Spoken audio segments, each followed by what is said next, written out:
it's happened. It's finally happening. Yeah, when so like I actually had a chuckle about this morning. I remember like when we were at KuiCon and I had talked to you about that, and I completely dropped the ball to send you anything. Right. And you're just totally left in the dark. So I was like, yeah, let's make sure we do this one right. So it's just not, let me make sure I send him an email with the address and the time. And I mean, I sent you a Teams message, but yeah, it was, I wanted to make sure I didn't screw you over again. No, you didn't screw me over at all. I mean, accidents happen, and it's just good timing. Being able to be back up in the Northern Virginia area for helping one of our clients. Also being able to be back with my core team and do some things with them this evening. So it's great to be able to be here. Thank you for having me. Yes, thank you, Carter, for coming. Seriously, you're actually one of the people. You're actually one of the people who, like, from the beginning, we had been talking about interviewing because, like, one, you're not all over LinkedIn, but you're involved enough to where probably, I would probably say a good 60 to 80% of the people we engage with kind of have an idea of who you are, but have no clue what you do.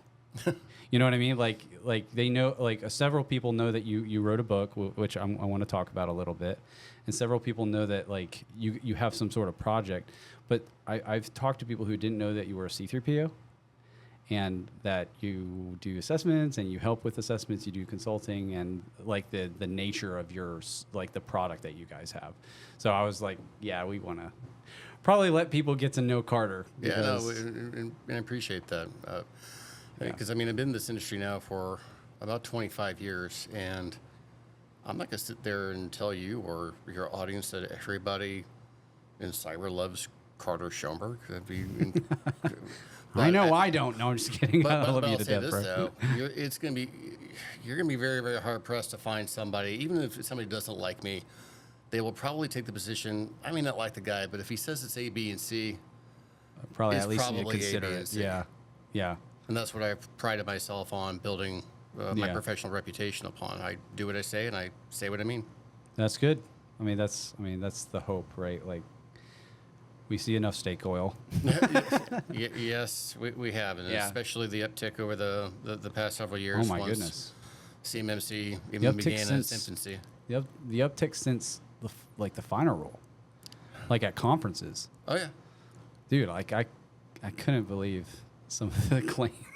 I don't know. We talked about there was an interesting claim. I heard about it secondhand actually from you and from 3 others within a 5-minute window. Did you hear what he said on the floor? It was like, no, I was taking a work call. What the hell happened? My gosh. Carter, did you hear what he said on the floor? It's like, okay, this has got to be good. So what the hell was said on the floor? Yeah. It's... And you don't want to like assume bad motive. I think a lot of the time some of the like the snake oil claims that we hear about are more so like, I mean, obviously there's going to be some malicious intent because that's what greed does. But like, I think most of the time it's just ignorance and needing to learn more. But wanting to be, having a genuine like desire to help, but also at the same time not knowing enough about a particular nuance of CMMC or GRC in general risk assessments to be able to really be able to help in that way, at least right yet. Yeah. So I mean, I'm that way, right? I post a lot on LinkedIn. We talk a lot on LinkedIn, and like just this week, I was just telling you, I mean, somebody corrected me, and rightfully so, because it was I made a mistake, and it's one of those things we learn in that way. But you got to be careful about what you say publicly because there are onlookers, and there are people who are taking that as gospel and then implying it, and so no, getting back to the main point. I'm really glad you're here, and normally how I do the podcasts I like to start with you introducing yourself, giving a short or lengthy kind of summary of who you are, where you came from, but I also really like the personal side of it. If you're okay with that, just talking about where you grew up, how you grew up, what led you into becoming Carter Schoenberg, the Schoenberg today, right? Who you are today, the cybersecurity professional today. Like, take us back home. Sure. So let's see. I'm kind of a mutt. Been around a lot of different places. Just recently moved from the Northern Virginia area down to Georgia. That is move number 38 for me. Good night. From the time that I was a child. And a lot of people would say, so your parents in the military? No. I mean, some of that was on them, but the majority of it was what was on me. Born in New York, lived in St. Louis, Chicago, Atlanta, Albany, Georgia. Good night. Yeah, exactly. And I was there in 1984 and 85, so it was like right after the movie Footloose came out. And it was so consistent with the movie Footloose, the one with Kevin Bacon, not the newer one. But it was just an absolutely horrific experience. And I would tell this story about how, it felt like Footloose and I was Ren. And I would use that as like a way of breaking the ice, at parties and stuff like that. And I just completely walked in the propeller where this guy said, "You were a dancer?" Yep, walked right in the propeller on that one. So right. Yeah. So I've lived in Atlanta. This is my third time in Atlanta. I've lived in Virginia 3 times. I've lived in Chicago twice. Did a short stint in New Jersey. And even for an even shorter stint in Panama. Not Panama City Beach, Florida. Like Panama. The actual Panama. Yeah. So I will say this, though. Of all the places that I've lived, and it's still kind of hard for me to say, some of the nicest, most genuine people I ever came across, Jersey. Jersey? Yeah. I'm not a particular fan of their politics. Why is that surprising? Why is that surprising to me? I think that the stereotypes, and I was just as guilty of the stereotype. I went in for... A friend of mine had hooked me with a chiropractor, and I went in there, and they go, "Oh, so you're new here. Where are you from?" And I'm like, "Well, what do you think of it?" And I was like, "Well, frankly, I'm pretty disappointed so far." They're like, "Well, why?" Like, I've been here for 3 months. I haven't seen any leopard print, no zebra print, no IROCs. And she looked at me. She goes, "Oh, sweetie, they're here. You just have to go a little further south in Jersey." So nice. But yeah, it was a little optimism there. Yeah, we were right by the water, but it was very short-lived. It was a very unfortunate circumstance for my daughter, who at the time was the new kid, freshman in high school. Yeah, it's COVID. Tough. It was like the worst of the worst of the worst. So we came back down. She finished up here at a school here in Fairfax County.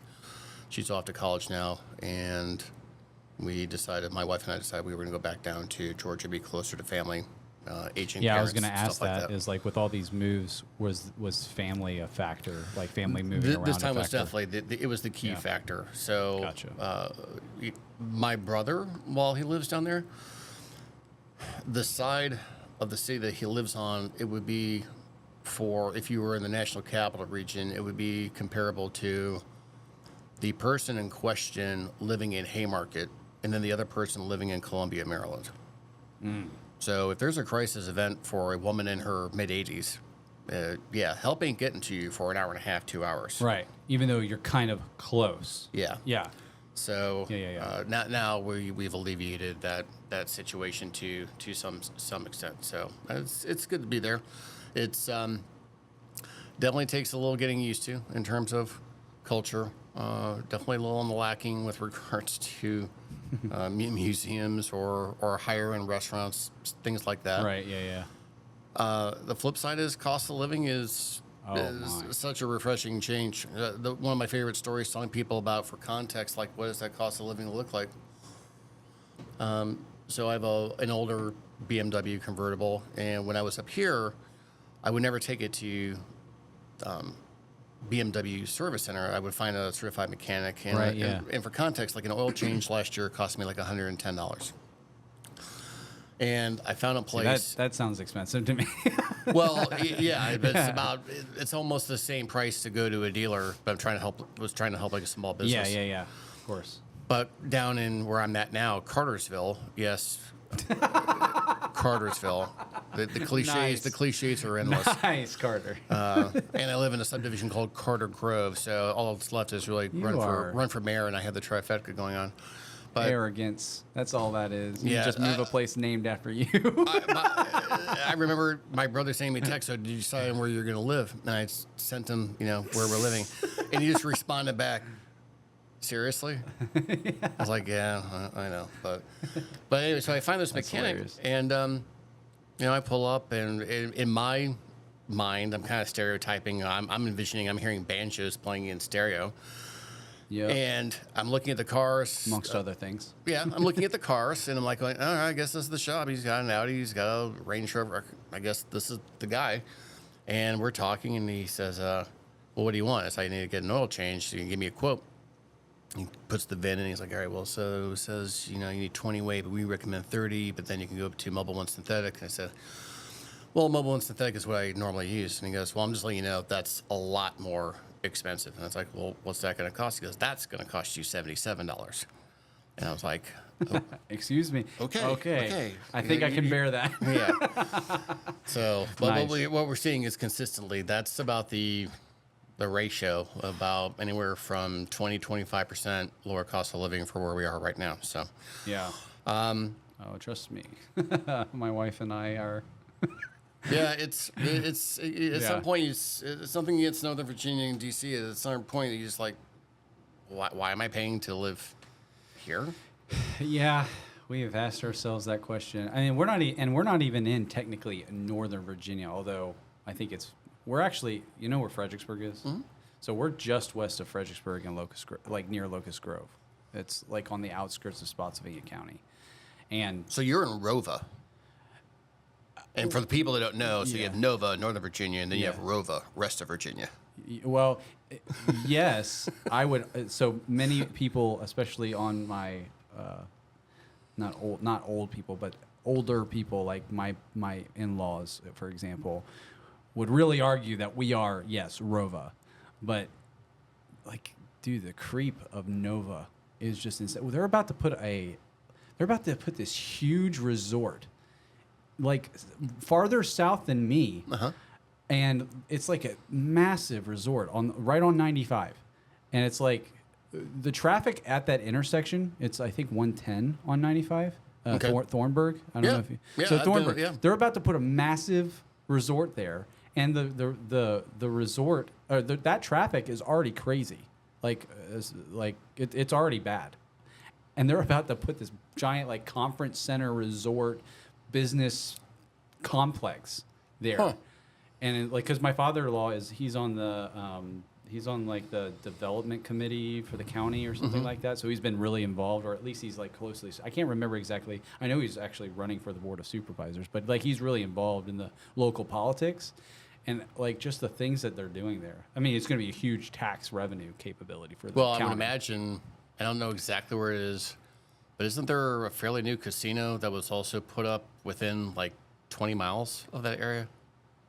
I don't know, but I wonder if that's because there's one. I know there's one in Bristol. There's one like being built in Danville. Yeah. There's one over by Hampton Roads, and then I think there were a total of 4 or 5 being built. But I think the other one was on like that 95 South corridor. Well, he was telling me that this resort. I don't remember what it's called. But I remember he was telling me that this resort is like a family-owned chain where they have multiple, I think one up in Canada or something like that. But it's like, it's going to be huge. Like you can see the freaking cranes from the road over the trees for where they're putting it all up. So anyway, it's like this area is already like, sure, Rova, but like who defines what is Nova anymore with the amount of traffic and the cost of living? You have a fair point. I mean, because I lived here the first time, 85 to 89, and I did school at Georgia State University, but my parents were still living over in Vienna. So I would make that 95, 85 track down. Oh, God. Like a lot. But it was nice. Well, it was 55 miles an hour. I mean, that was the speed limit back then. Yeah. And all the construction that they would have, in southern part of Virginia and North Carolina, South Carolina. Oh, yeah. Yeah, it was a different kind of If you've ever traveled on I-81, because that's like the most traveled truck route in the country, it was kind of like that. So you could just be making great time, and all of a sudden you hit a pocket, and you're going to forfeit an hour plus just because there's no option for you to pass. Yeah. Our problem is not like as much construction anymore, even though there is still some. It's all just everybody going to DC everybody going to Alexandria, even everybody going to like Stafford. Like there's the Marine Corps Sys Command, you know, there at Quantico. Quantico, yeah. So they have the corporate center right outside of that, where a lot of the contractors who work for the Marine Corps, like that area is like insane. I think it's Cyberbytes has like a... Yes, the Cyberbytes. I know the founder, yeah. What's it? It's been so long since I talked to him. Cyberbytes and X-Corp. But they did a phenomenal job. It was a few years since I was down there, but they did a phenomenal job of creating this campus type of environment that would allow industry to set up shop, have access to a SCIF if they needed it, and be able to be in a physical location where they knew military brass were roaming the halls. Right. Yes, and train young, upcoming... Because that was actually one of my initial prospects before I came to Tiber Creek Consulting, which is the parent company Intelli. That I knew Caesar, I knew his team, and I was really trying to get in with them, but it just didn't work out for financial reasons. Like they with the internship type stuff, that they weren't able to really pay much for interns and lower people, and I already was married and stuff like that. So anyway, like it just, but yeah, their building is awesome. Have you been in there? The last time I was there, actually, I know. So Ozzy was there. So I was there too for that conference for Gen Edge, because yes, because Soundway was one of the awardees for the state contract to help subsidize the efforts for small, medium-sized manufacturers within Virginia. Yeah, so and I think that was 2022. I think it might have been earlier than that. It might have been the Gen Edge contracts were going back when the 2021. Yeah, the interim rule was underway with the Spurs needing Spurs submissions and all that stuff. Yeah. So it was. Oh my goodness, we probably were at the same. Like we probably shook hands and stuff, and I don't remember that. Yeah. Oh my goodness. Yeah. So for anybody who's not aware, the Gen Edge contract, or they were the NIST MEP for Virginia. Yep. So they were the company that essentially dispersed and set up other contracts with grant funding to help industry, especially manufacturers, like implement the cybersecurity requirements and assess themselves. And so we were actually the main GRC tool for. You knew that, yeah. You knew that. We know, So that's so nostalgic, like. It seems so long ago too. Yes, it's not, but it seems so long ago when you think about the rollout of that particular program and where we are now. And I think in a year from now, so April, May 2026, we look back, we're like, that was just a year ago. Yeah, and it's going to seem like such a long time ago. Yeah, I think so too. I think once the phase rollout actually begins, 48 CFR is done, people are going to be seeing their life flash before their eyes. We're already seeing an uptick in people reaching out to us. Yeah. Having said that, Soundway is a little bit of a disadvantage just because of our naming convention, because when you go to the marketplace, it's kind of like a telephone book. So there's an upside and there's a downside. The downside is, by the time that they've gotten to us, they probably have exhausted a lot of their options with schedule and availability. And the upside is, well, you don't really have anywhere else to go. So you have to do a lot of outside marketing from the Cyber AB in the marketplace. Right. And we're now starting to invest heavily in LinkedIn placements, SEO optimization, search engine optimization, the whole 9 yards. The whole 9 yards, yeah. Yeah. Yeah, so I actually want to get into that. I wanted to back up just a little bit, and can you kind of walk us through your professional career? Like, so we talked about your family life and moving all over creation, but what about, there's some talk about you being an undercover agent, things like that. I'd love to dig into some, if you're comfortable, whatever you're comfortable with. Yeah, it's long time ago, so all these cases have already been disposed of. So I actually started my career, again, it was in Georgia, DeKalb County. If you're not familiar with DeKalb County, the city of Atlanta actually rests on 2 counties, Fulton and DeKalb. And when I graduated from Georgia State University, I gave myself until my 25th birthday. If I did not have any traction in the law enforcement angle, I was going a different route because I just was convinced that's the direction I was supposed to take. Right. And literally the 2 months before my 25th birthday is when I got the go-ahead, the offer letter. So I put in with Fairfax County, Texas Highway Patrol, and DeKalb County. And DeKalb County is actually where I did my internship, investigative internship with their district attorney's office. Now, it might seem like kind of a broad spectrum. Well, why those three particular places? Well, Fairfax, and again, this is early 90s, had a phenomenal reputation. Not that they don't now, but I mean, they were rated like one of the top in the country. And Texas Highway Patrol, the rule had changed in 1994, where it was kind of funny. My brother was born in Texas. He always considered himself a New Yorker. I was born a New Yorker and always wanted to be a Texas Ranger. So they changed the rule in 94, which was previous to that. If you were not born a Texan, they didn't care if you saved the president. You were not going to be a Texas Ranger. Really? So they changed the rule, and then you only had to do 3 years of experience as a law enforcement officer with Texas, and then you could qualify to do that. Anyway, long story short, bird in hand, first offer came through with DeKalb County. I went there. I viewed it as kind of like I'll just call it for what it was. I considered it a crap department. I had no level of expectation on it being a phenomenal experience, but at that point, bird in hand, so moved forward with it. Unbeknownst to me, when I was there, started the academy actually February 28th of 1994. And it was brought to my attention that only 10 years prior, DeKalb County was rated the #2 department in the entire country, second only to LAPD. And again, my background for the most part was from the north, and I was kind of like, I'm having a hard time believing that, accepting that, believing that.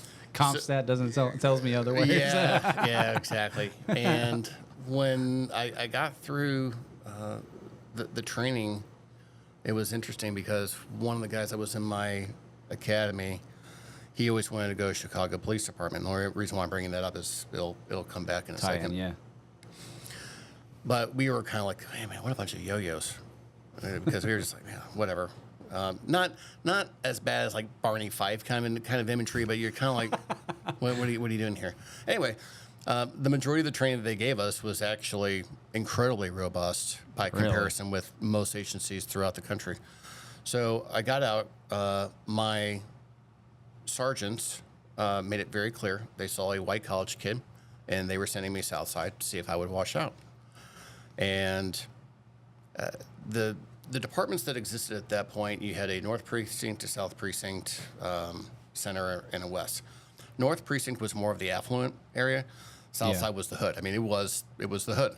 So every day when you came in, you treated it like you were going into a war zone. Now, good night. Oddly enough, the majority of the officer-related injuries, North, because they let their guard down, figuring, because they thought they were safe. They were in the safe part of town. Yeah, exactly. So I did 3 years there in uniform. I was selected to, I say selected. I was completely bamboozled. I was selected to go to homicide at that point, completely playing to my vanity and ego as a 28-year-old male. Because usually the way it will work is when you get out of being a uniform cop, you'll go to somewhere like burglary, general theft, auto theft, and then you'll kind of work your way up. Right. To what's called major felony or major crimes unit, which is robbery, homicide. And they were going to select me to go straight from being a uniform cop into homicide. And I think a lot of that had to do with how well I wrote reports because of what I learned when I made reference to working at the DA's office as an intern. So anyway, so I get in there, and my first year in, I should say, during my first year in, technically a month and a half in on being a new homicide detective, I get pulled into one of the largest undercover organized criminal investigations that the Bureau had led.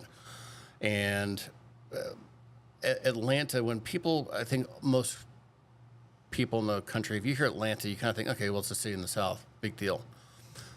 The amount of violent crime that takes place in Atlanta, and back then, meaning late 80s, early 90s, mid 90s, the level of what was going on in the shadows, so to speak, was really not widely known. So really, I was being brought in to actually act as a corrupt cop to go work for an individual who had, of all things, an adult club in downtown Atlanta that was very prominent.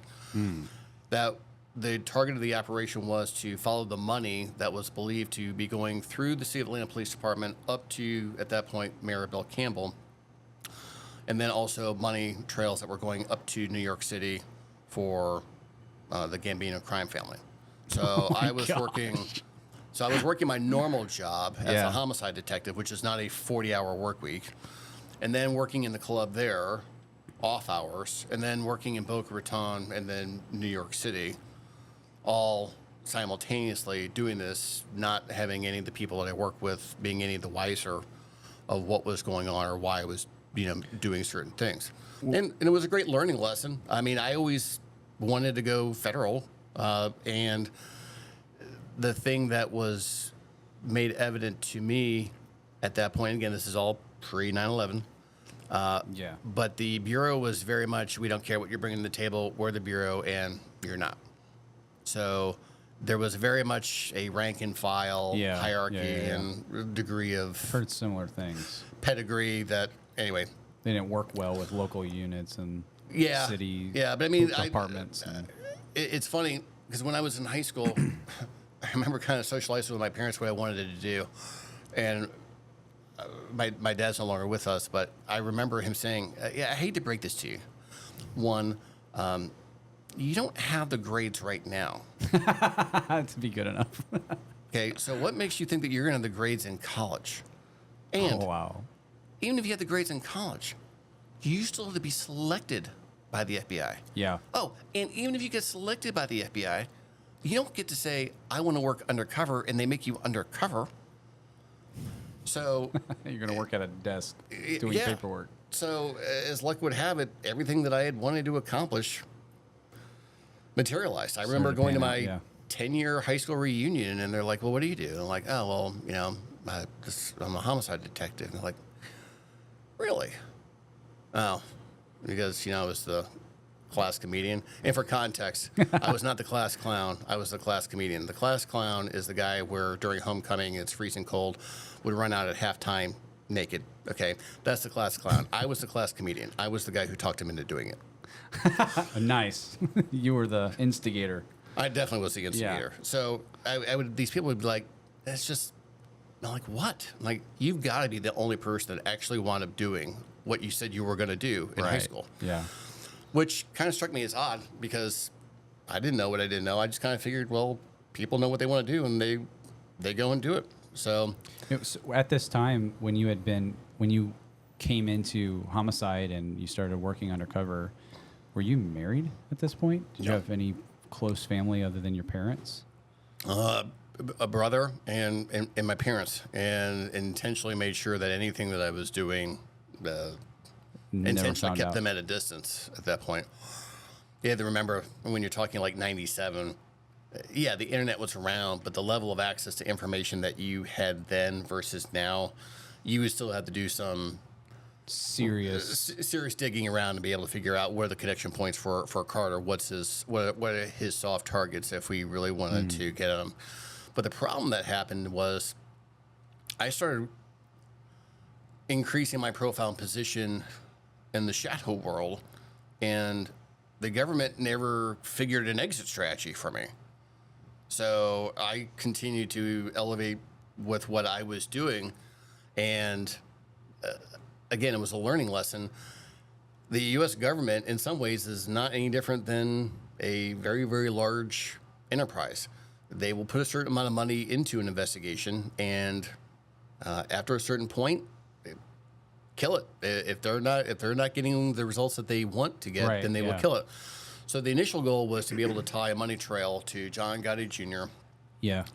And to be able to show monies were going to the mayor of the city of Atlanta. And when the information was not authoritative enough where they thought they were going to have a lock on a conviction, they just decided to start going for all kinds of ridiculous things like prostitution in the club, narcotics in the club, just very, very low end kind of stuff. They were just like grabbing at straws to justify the initial investment. Yeah. And at that point, one of the things that was also starting to occur to me was I'm not sure how much longer I really wanted to continue doing this. I mean, I kind of hit a glass ceiling. I accomplished everything that I really wanted to do. And I was not going to be afforded the opportunity to go from homicide into the white-collar crime squad. That was just the way it was. And in the late 1990s, and again, for context, and it's not really different now, in the United States, for every 20 homicides that exist, 18 somehow, somewhere are narcotic related. One's domestic violence, one is wrong person, wrong place, wrong time. Right. And we were seeing people that we knew were responsible for multiple kilo deals moving to computer crime because they can make just as much money, and the laws had not successfully evolved to prosecute them. So that, from a intellectual standpoint, seemed a little bit more captivating to me than two guys that are trying to kill each other over, a kilo deal, or even worse, a couple of nickel bags of, grass or a couple of rocks of crack cocaine. So I took a chance right at 2000. I went to go pursue an advanced degree in computer science with a focus on information security. I think at that time they were still calling it information assurance. Had you had to learn any of that in your training, like how to work with a computer, basic computer literacy? Oh, so yeah. Great context. So when we started off, it was Windows 3.0. I'm not laughing at you, Carter. I'm not laughing at your age. And then we did Windows 95. And then we were on Windows 98, I think, when we had left. So that last year that I was with the department, they really started to modernize all the computing infrastructure for the detectives. So, I mean, I had some general understanding of it, but obviously I needed to had a lot to learn for sure. And a few months in, I was at a job fair, and somebody was looking at my resume, and he kind of like pulls me aside, and long story short, I got picked up by a company called Internet Security Systems. At that point, I was extremely fortunate. I was definitely low man on the totem pole, definitely the smallest fish in the pond, but I was exposed to arguably some of the best and the brightest in the world at that point, being responsible for working in a security operations center, see, what the pulse is like in that type of environment. Yeah. Some of those fundamental things that everybody really gets benefited from greatly when they're starting in this industry. Sure. Yeah, so if you actually want to have a little bit of a laugh at my expense, and especially when I had some more hair, there was a thing on TLC channel called Outlaws and Angels, and I was actually featured in that because they were in our SOC filming, talking about all the aspects of global warfare through cyber, and benefited from those experiences, threat briefings to Homeland Security, and just continuously learning and advancing my degree. But even at that point, one of the things that just kind of stood out was, and again, to your point, like showing my age, everybody was always pissed at Microsoft. Like, oh my God, these patches suck. It's like, you're patching every day. Not much has changed. Just kidding. Well, what's interesting was I always would hear the same argument with regards to, like, why are so many people getting hit with this? And when you start to speak to the clients, the tech people, like, going, we're doing what we can, but we can only do what management wants to allow us to do. Right. It's like, well, they don't give us the resources we need, or they think we're crying wolf, or they don't understand what we're trying to accomplish. And I just inherently went back into my former investigative mode. And it's like, is it really that they don't care, or are you not communicating in a way that would make sense to them? And what I was able to identify and validate for many years thereafter, it's the latter in almost every case. Even case in point, when I was working in the SOC, and this is back in the days when you had a cyber attack, it wasn't just like targeting a hospital or targeting a company. I mean, it was targeting the entire world. Right, whatever it could get its hands on. Yeah, exactly. I mean, we're going back to like days like Code Red, NIMDA, all these different kinds of things where you would actually be able to follow where it was at 0 day.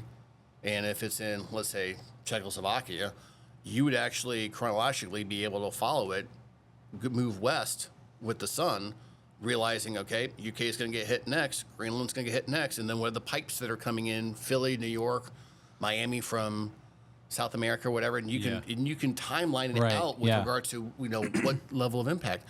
So we applied lessons learned, and we were able to be very proficient at helping the clients protect themselves in that capacity. That's cool. And I raised the notion of, well, we're saving them a lot of man hours. Like, yeah. Why aren't we highlighting that? Yeah. We're just saying, well, we did all this stuff for you, but I mean, why are we not putting in context of, we just saved you. I said my estimate alone was, in this particular case, I think $34,000. And my boss was like, yeah, but they're spending $1 million a year with us. They're not going to care about that. Like, well, that's your That's opinion. $34,000 out of someone's budget in the company. Exactly. So you'd rather show nothing for something instead of showing something for something. That's the logic, bro. Yeah. So I was there for a number of years. I got picked up by Motorola in just outside of Chicago. What year was this? 05. 05. So this was under the guise of mobile devices. So we were starting to see things like, I think it was called like Symbian worm and stuff like that. Things that were moving from like the old Nokia phones to other phones kind of thing. But again, from an intellectual curiosity standpoint, I just found that very, very intriguing. At least the guise was, that's why we're bringing you on. Ultimately, because you had a law enforcement background, you understood the law enforcement infrastructure, you're going to help us do vulnerability assessments for them. Right, yeah. But tailored to our industry. Right, yeah. Exactly. And it was fascinating to be able to see how many of these law enforcement networks, you speak with their stakeholders. Now, we got the guns and the badges, we're secure. Yeah, just a second there, Professor. No, you're not, because you're wide open. And I would say, I would hope that would be better, but... Why is that disposition so common, Carter? I hate to cut you off, but like the fact that it's these enterprise execs that are saying the same thing that everyone else, like why, what makes people think that? Like, what is it? Is it just, I don't like to attribute it to laziness. Like my gut reaction is... I don't think it's necessarily laziness. I do think it comes to, one, how have these threats actually been communicated to them? That's a big aspect. Risk advised. Yeah. Right. Versus, and I joke around because, you may reference the book. And one of the topics I have in my book is, CISOs, get over yourself, learn the corporate way of life. Because if I hear one more story of a CISO going into a boardroom and talking about a cross-site scripting vulnerability. To people who have no clue what the heck you're talking about. Slit my throat, please. It's, nice. So what we did is we started to, we leveraged a framework for assessments that was based on the NSA InfoSec assessment methodology, otherwise known as the IAM. And even back then, I started toying around with the notion of how can I do cost calculations left of boom versus right of boom? And I don't mean what Ponymon says, because that was also another issue. Well, according to Ponymon Institute, we could be having a $3.5 million of exposure here, blah, blah, blah. Yeah. And of course, leaders would be like, get the hell out of my office. You have no idea what the hell you're talking about, kind of thing. So we did our very first assessment using this methodology that I had created. And it was actually for a municipality, for the city of Charlotte, actually. And everybody that was on my team, and for context, they were all anywhere from 7 to 10 years my junior. They're like, oh, this is moronic. Nobody cares. Why are we doing? Well, I'm the PM on this, so we're doing it. So just do what I say. Kiss off. So we get done with this session, and the CIO for the city, she opens this report, so she's going through this report, And she says, as she's looking down, I've never seen a report that looks like this. And even people on my team are like going, and she closes the report and looks at the people that were scoffing at me saying, do you understand this gives me the exact information I need to justify my future cyber investment strategy? So I took something that was academic, put it into practice. And proved everyone else wrong on it. Well, it wasn't really so much a matter of proving everybody else wrong. I really wanted to be able to see, could the theory be put to practicum?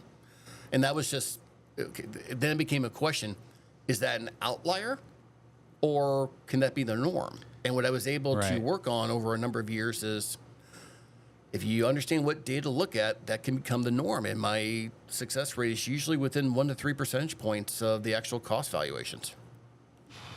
So it's just being able to put implementations and strategies to numbers, which is all the execs care about. Right? And not just numbers, specific numbers. Meaning, if I'm giving you an ask for, we have all these issues, okay, fine. Why do I care? If you're able to sit there and take that dynamic of saying, well, you have 10,000 vulnerabilities you need to, nobody cares.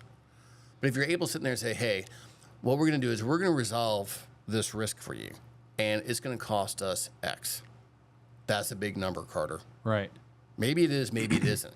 But if I put X in relationship to earnings, revenue, and free cash flow, that's an entirely different dynamic. Yeah, that's what they care about. Exactly, that's what they care about. And this kind of goes back to, it kind of seems like it kind of traces, this is like your passion from way back at the SOC, where you're like explaining to this guy, right? This is the connection you're making, right? Like this is something that you had been passionate about from the beginning. Very, very much so. And it's interesting because what we were able to show, not only in terms of dollar value, but with respect to state and local infrastructures, especially those that have like first responder networks, we were able to show if this vulnerability is exploited, here's how long your system is going to be down. And even in the best case scenario, with what we knew about the technologies for public safety access points and stuff, you're looking at a minimum of 4 hours. And 4 hours, I think, is a generally industry accepted timeline for you're taking a device, you're taking it offline, you're blowing it out, you're baselining it, you're putting it back into a semi-production environment, and then you stabilize it back in production. Right, for a single device. For a single device. Right, yeah. And if you're talking about multiple, then obviously it's a force multiplier. It's an X. Yeah. But what we were able to show them is, based on the analysis that we pulled, much to their, why were you asking for these data points in the first place? But now they were all putting it together. We were able to show them, if that vulnerability is exploited, here's how many 911 calls are not going to get dispatched.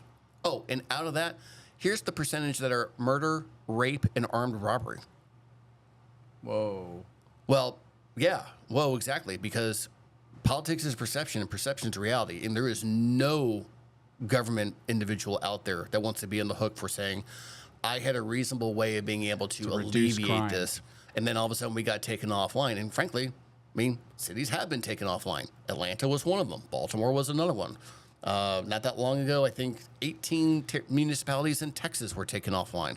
And if you think about how many, I don't have those specific data points, but how many people were like lying, bleeding out from a gunshot wound because police couldn't get to them because the call center wasn't operational. Oh my goodness. So you were essentially doing business impact analysis on crack before it was cool. before crack was whack, yes. Before crack was whack. Yeah, exactly. Oh, that's cool.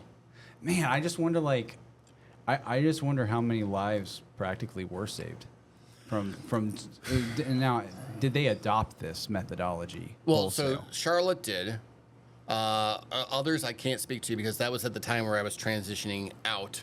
Again, I kind of hit a glass ceiling in the Chicago area with what I wanted to do and what was going to be made available to me. Hit a glass ceiling. I'm just kidding. Well, just kidding. Unless you're like in medical or working at NASDAQ or something, it's not like Chicago is the mecca for cyber. Yeah. So I was looking at Huntsville, Alabama. No, I'm just kidding. Yeah. God, no. It's certainly not at that point because this is like 2010. So it was either Boston. Boston was really big at that point. Bay Area, and then looking at DC. And I was thinking about between all of them, I had pre-existing familiarity with DC from when I lived there, and the ability to support, at least in some capacity, the law enforcement mission still really resonated with me. So I was assigned I came on board as a government contractor to work with Homeland Security, Department of ICE, Immigration and Customs Enforcement, in their Cyber Crime Center, which is actually not too far from your office here in Fairfax. Yeah. And had an exceptional opportunity there, really demonstrated a level of excellence to not only the CISO at that time, but also to the law enforcement personnel. And I do think that because I had a formal law enforcement background, they kind of gave me a little bit more credibility when I would tell them. They trusted you a little more. They did. Yeah. And that seems to be my brother-in-law is in law enforcement, and he's a detective, and he's voluntarily done SWAT and stuff like that, and like how rapidly people learn to trust you and like place faith in you from a I don't want to say corporate, like law enforcement isn't corporate, but you get what I'm saying. From is an entirely different dynamic when you are going from that type of work and you're going back into, let's say, corporate Americana. There is a big difference between going through a door, not knowing what's on the other side, but knowing that the brother or sister on your left or right side has your back. Yeah. And then you go into corporate Americana, where you go into a boardroom, and the brother or sister on your left or right might be sticking a knife in your back. It's a different dynamic for sure. A little bit of a work culture shift. Yeah. Yeah. So you went to work at the Cybercrime Center. Yeah, yep. Cybercrime Center. And so what happened there, and where did you go from there? So one of the things that, again, was a learning lesson, but proved instrumental in my understanding of, again, taking things of an academic nature and putting it into practicum. So these departments and these agencies, they had to submit for a budget every year, like every department and agency does. And then you had these forms called, I believe it was called OMB 600 and OMB 60. So and they were based on executive branch. Yeah, and they were based on dollar value. So if it was like over, I think, 10 million, you had to use one form. If it's under 10 million, you had to use another one. Interesting. So the agent in charge of the branch brought me in, and he's showing me the line item budget. And I think the IT budget was, I want to say it was like 1.8 million. And million. 1.8 million just for that year for his department. Seems low. Well, I mean, that's just for infrastructure. Crazy. I mean, that's just infrastructure. Okay, that's one line item on the budget. Gotcha. Okay. And I said, well, I'm not going to name the SAC, but I said at the SAC, I said special agent in charge. I said, now this 1.8, how much of that do you think you're going to get? He goes, I don't know, maybe 1.3, maybe. It's like, okay. And out of that, how much of that is going to be allocated to the cyber line item that I asked for? Yeah. And he's like, I could already see it. Like, do me a favor. He's like, what? Don't do it that way. He goes, what do you mean? I said, do the breakdown. Do the 900,000 for cyber. And then do the rest of your ask as a separate line item. Guess what? We've never done it that way. Why would we do that? I said, because you know what? You may not get your 1.4 for your IT. You sure as shit are going to get your 800 for your cyber. Yeah, because they were starting to prioritize everything. Correct. And guess what? I said, put you in a beautiful position. And he's like, enlighten me? Because if you come up under a FISMA review and they're trying to hammer you, you get to say, hey, guess what? We asked, you denied, kiss off. And so they tried that. And then at the time, the CIO was a gentleman by the name of Richard Spires. And he called like an all hands, and all the departments, all the agencies under that department came in. And this was actually, our budget was actually featured as the exemplary budget. Yep. Yep. And Ladies and gentlemen, when Carter says something, do it. It was interesting because, and also at that time, because one of the things that they were dealing with is child pornography. That was like one of their core things that they focus on. Yeah. And they were trying to move everything to the data centers. They had one in Stennis, and then one was in Clarksville, and they didn't want to do it because cloud then is not like cloud now. They were actually doing a rip and replace. Like they were going to actually take all the infrastructure from the Fairfax office and put it down in one of these, either data center 1 or data center 2. Yeah. And it was under the guise that you guys are going to save so much money. And the SAC and I are like looking at no, we're not. We're going to like lose 20% of our budget just on this exercise. So the CIO was not Richard Spires at that point. And the individual in question, Cybercrime Center was pushing back on this as long as they could, and the Office of CIO was like getting really, really ticked off. So then they's like, we're doing all hands, everybody in there. So then they brought me in. So it's like all these agents, the agent in charge, and then on the phone is Office of CIO. And they're, she's just trying to be as pleasant as can be, but I'm picking up on the intonations on just like the tone. I'm like going, yeah, this is dismissive, and this isn't going to go well. So she's really trying to push the issue, and I said, so she's like, do you have any questions? I said, yeah, hi, I'm Carter Schoenberg. I'm the ISO here, and I only have one question for you. It's like, shoot. The individuals who, at that time, it was CSC and HP had the contracts. I said, so your office has given these individuals the get out of jail free cards? Well, what do you mean by that? Well, because these servers maintain criminal investigative files on child pornography. And by default, if they access it, even inadvertently, it's mandatory jail time. Right. I mean, the laws are associated with, like, if you get convicted of, like, sex trafficking and child pornography, it's kind of rivaled by, like, nuclear secrets. Yeah. And there was, like, this long pause, and, like, the SAC, like, hit the button, and, like, all the agents are just, like, giggling. And then, like, she goes, all right, you guys can keep your stuff. And, but that's to your point. Yeah. Why do executives take this kind of position? Is it that they really, just have this? I think that they are operating based on the information that they have available to them. Yeah, but it always begs the question: what is the information and how is it being provided to them? Yeah. I think, when I was doing my CISSP training, that was like one of the things that like was the prime mover of the whole test. When you go to take the test, you have to like put on this hat that you're not here to solve problems necessarily and like be the engineer and fixes them. You've got to make sure that the person you're advising knows exactly what they're getting into. Right. And you wash your hands clean of it.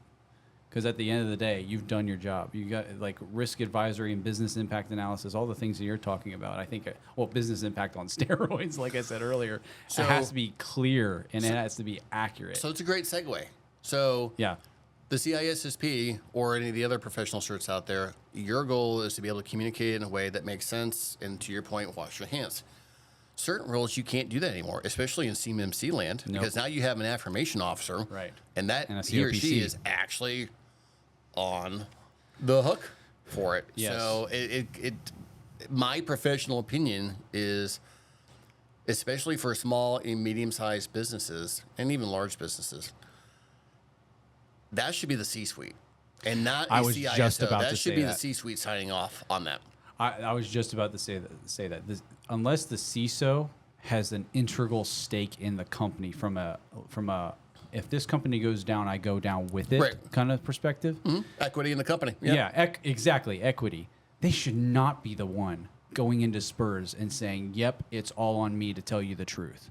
Like, what in the world kind of... You're not going to be able to hire CISOs once CISOs start going down with the ship. Like, if something happens. That's going to destroy the base of, like, the employment base for a lot of those roles. If you just, like... cast it off as the owner of the company, like the owner of the company. A lot of these small businesses have like one owner or maybe a financial officer helping them on the side. It still needs to be them, which also begs the problem. And I'm sure you've come across this. a lot of the time these DIB, mom and pop shops, small SMBs, they're not really a lot of the time knowledgeable even about their own IT infrastructure. A lot of the time. I would agree with that. But so it's funny that you mentioned the CFO. Right. Because one of our clients for our managed offering actually got put on her plate. She's the CFO for a small manufacturer, and she didn't want to do it, but the boss is like, well, guess what? We don't have anybody else. It's you. So she has an implicit level of trust in Soundway and our team and how we're helping her That's on her shoulders. Accept that level of responsibility. Because at the end of the day, I mean, it's all going to be on this particular individual. But the flip side of that is these models that I've been socializing with you. At the end of these engagements, our biggest champion is not the security person or the IT person. 9 times out of 10, it's been the CFO or the CEO. Really? Because of how we're communicating the numbers. The numbers. Yeah. Like the last. So you're incorporating this into how Soundway consults too. Absolutely. And I was very fortunate that the owner of this company, Diane Bellegarde, afforded me that flexibility to be able to take this model and continue to run with it. Good. Because one thing you would hate to see is all that work that you've tested over years and it not really be able to be used in your current passion project in your current work, and I think that's what you're doing, right? Yeah. So I guess that is a good Soundway. I wanted to ask you one more question. Ozzy actually asked me to ask you this. You have this unique certification that I wanted to hear about because I've never heard of it, but the one that you have for being able to advise board members. Yep. Can you tell me a little bit about that? Sure. So it's actually issued from the Digital Directors Network. It's the naming convention is a boardroom qualified technology expert. So the designation is QTE, qualified technology expert. Okay. I went down this path when the assumption was that the SEC rule was going to dictate boards must have a cyber expert on the board. It did not manifest that way. It actually just basically stipulated that the board has an obligation to have a stronger relationship with the security practitioners and have an obligation to be better informed about the actual risk as it applies to materiality in their own company. Still a useful cert, even for that. Very much so. Very much Yeah. so. And I would even say that even the exercise that we were collectively put through, I would even say there was room for improvement on it because based on these other models that I have refined over the years, being able to kind of bolt that on it. So there are tools that are out there that are kind of like a GRC type in nature that are predicated upon a model called FAIR. Can you spell that? FAIR. FAIR. Okay. It's not a bad model, but again, it's predicated upon what's the information that's being asked. Right, yeah. So I would probably say that's probably where some of the skill sets from my first job really comes into and it's very handy in how I perform an assessment because how an individual responds, it's not just what he or she says, it's how he or she is saying something to me. And that might reflect to me saying, you either think you know but you don't know, or you're intentionally withholding something. Let me ask the question in a different way. And then based on how you're answering that, I might you'll know. I might go off in 10 different directions to be able to validate is what I'm being told truthful or not. Yeah, so this certification, who would you recommend get it? Like with things that you know now, with even tying it back to CMMC, who would you recommend more people that are doing CCP, CCA work and consulting work get it? Absolutely, I would definitely suggest that they do that. I don't necessarily know about a CCP. So for context, the course is about $2,000, right around there. It's done at a multi-week pace, where you're only doing an hour or two a week kind of thing. In the meetings type deal. Right, but the gentleman that leads it, Bob Zukas, does a phenomenal job. He has an exemplary background, giving him the bona fides of being able to educate the students that are willing to learn these new models. But it's really helpful, at least in my opinion, to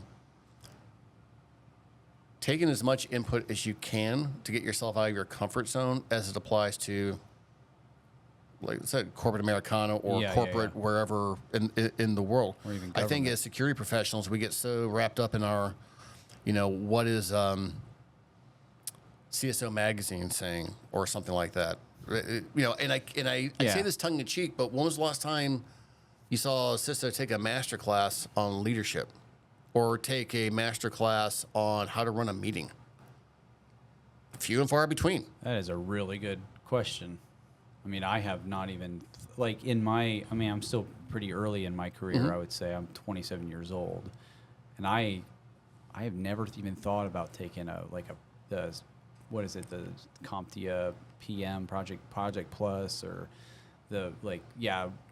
even like some of the ones that more apply to software development, like Agile Scrum Master and stuff like that. I've never even thought about that because I've been so prioritized on, here recently it's been CMMC.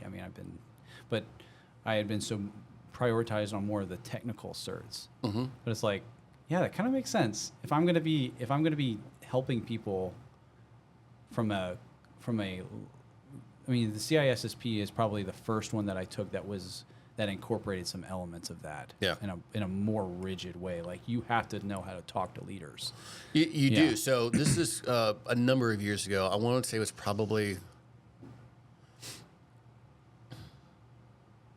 somewhere between 2010 and 2012. But I was at Black Hat. Yeah. And there was a gentleman there by the name of Lee Kushner who had his own recruiting firm. His firm was like always rated one of the top 5 cyber for executives kind of thing. Yeah. And he was in this room that probably had, 100, 125 people in there. And he asked the audience, like, how many people here think that you're really, really good at doing pen testing? People going, yeah. How many people here think that you're really, really good at doing forensics? I'm like, and let's look at the audience and guys, I hate to tell you, y'all suck. It's not enough. He goes, once you hit 110K for compensation, if you can't communicate on these other topics, your growth is using over. Your favorite term, you've hit a glass ceiling and you're not going to go anywhere. And then you're just going to become disgruntled and, Right. Stagnant. Yep. You're not going to be motivated to learn new things, even in the stuff that you're passionate about now. You're going to get stagnant. Yeah. Yeah, and I've had people come up to me that have read the book saying, hey, are you really suggesting that all the onus is going to be on us to learn all these different facets? Why is it all on us? That's just life. I don't know what to tell you. I mean, you can sit there and come up with all these other theories, but at the end of the day, you have to ask yourself, what's the so what in this? And the so what question is our risk posture improving proportionate to our level of spend? The answer is no, it's not. So do you fault the players or do you fault the model? The model is archaic and it is in desperate need of revision. I don't know what your disposition in the book is, but I would argue that it is sometimes the people, like myself included. Sometimes you get apathetic and you're focused on making sure your day-to-day meetings are handled, and you want to go home and turn your brain off after work and it just be done. But sometimes if you're going to be able to excel, it takes you taking personal time to learn and do things that you can't be apathetic about. Right? So table politics, I'm not saying favor against Musk. But one of the things that Musk said is, if you're not working 8 hours a week, why do you think you're going to be able to excel? Now, to me, that means you're doing your job, you're doing it well. Yes. But you're also taking additional time to expand your horizons, whether it's learning a second language, taking a different, project management course, or learning a leadership skill, or something to that effect. I believe in working smart, not long, but I think that the majority of human beings have taken this position, and I think it's become more acute post-COVID, is bare minimum. Yeah. To be blunt. And I'm guilty it's too. One of my favorite movies of all time. It's so funny, Office Space. But there's such a poignant line in there, and there's this scene where there's these two consultants, the Bobs, and then Peter Gibbons comes in, and he goes, "It's not that I'm lazy, it's that I just don't care." And he goes, don't care? He goes, I have 8 bosses, Bob. And he's like, that's only going to make somebody work just hard enough not to get fired. There's some truth to that. There's an element of truth to that. Yeah, no, I think you're right. I think at the end of the day, tying it back to CMMC, because I think that's the most pressing issue for most people right now that would be listening to this and talking to us. But at the end of the day, you and I would both agree that the FAR CUI role is only going to make this even worse. But you and I would both agree that the vast majority of leaders and companies that we talk to, we essentially have to teach them from the ground up a lot of the time. Yes. They've heard the lingo, they've heard of it, but they're so unfamiliar. Like I was talking to somebody today who, because they're trying, a lot of them are trying to learn, but they, in their efforts to learn, they've come across either misinformation or they've put things together that weren't supposed to go together logically, and they've come to conclusions that unless they have people who this is all they do, this is what they think about, Carter, you being one of them, they're gonna at least come with presuppositions that are totally false. I talked to somebody today who believed that security protection data had to be in a FedRAMP cloud, and I'm like, I can see why you would come to that conclusion. Because he brought up the NIST 800-171 abstract, which is referenced 8 billion times in the final rules comments, or you look at the comment itself. I actually wrote a LinkedIn post about it when everybody was going crazy when the final rule dropped. There's a line in there that said that SPD has to be protected commensurate with the requirements of CUI, and therefore, and it says this in the comments, and therefore the FedRAMP requirements apply. And it's of course, people, if they don't, I agree with you. It's not just apathy. It's not just laziness. I've said this a billion times now. It's truly, they're either trying to focus solely on running their business and doing, not to speak poorly of people, but they're doing bare minimum stuff to get on the cyber side to get by. Right, so it's not like they're not taking this seriously. They're taking it seriously enough to kind of use your terminology, enough not to get fired. Yeah, you're right. They're taking it seriously enough to keep their business running, and I don't think that's going to be enough. I don't disagree, but is it their job? In fairness, the issue isn't just fair on the industry's side of I 100% defense. Agree with what you're about to say. So, several years ago, it was 2017. I was brought in to speak at over at MITRE, not too far down the road in McLean. And the topic was, at that point, I had my own company that was basically focusing on doing everything that CMMC is now doing now. Of course, I literally shut the doors a month before CMMC even became a thing, but, timing. But the presentation that I gave was data points from my assessments of the engagements that I had participated in against 800-171 in its first revision. Now, the government, the individuals, I'm not going to be naming names, but the individuals over in Gaithersburg operated under an assumption, a blind assumption, that companies have policies. And we have learned that is not the case. Very far from it. Very far from it. But they operated under this. Now they do it. Okay. But again, what is the quality of the information that is being provided to you? I'm starting to see why this is a recurring theme for you, because I see it every day. I think it's 100% right. Well, yeah. So, and again, it's not, I'm not trying to bash people. I know you're not. I'm not. Yeah. But so if we flip it this side on the government side, again, they came up, Department of Commerce, you got NIST, they're trying to come up with a guidance document to add value. And in fairness to the government, I was present from 2014 moving forward, being at security conferences and government reps saying, guys, you got to do something or we're going to do something for you. Guys, we're not seeing any forward progress. You better do something or we're going to do something for you. And then at a certain point, it's like, All right. We're done. Guess what? We gave you ample opportunity. You basically put a finger in our eye. So now you handcuffed us. Now we're going to make this this new guidance document that applies to non-federal systems and organizations.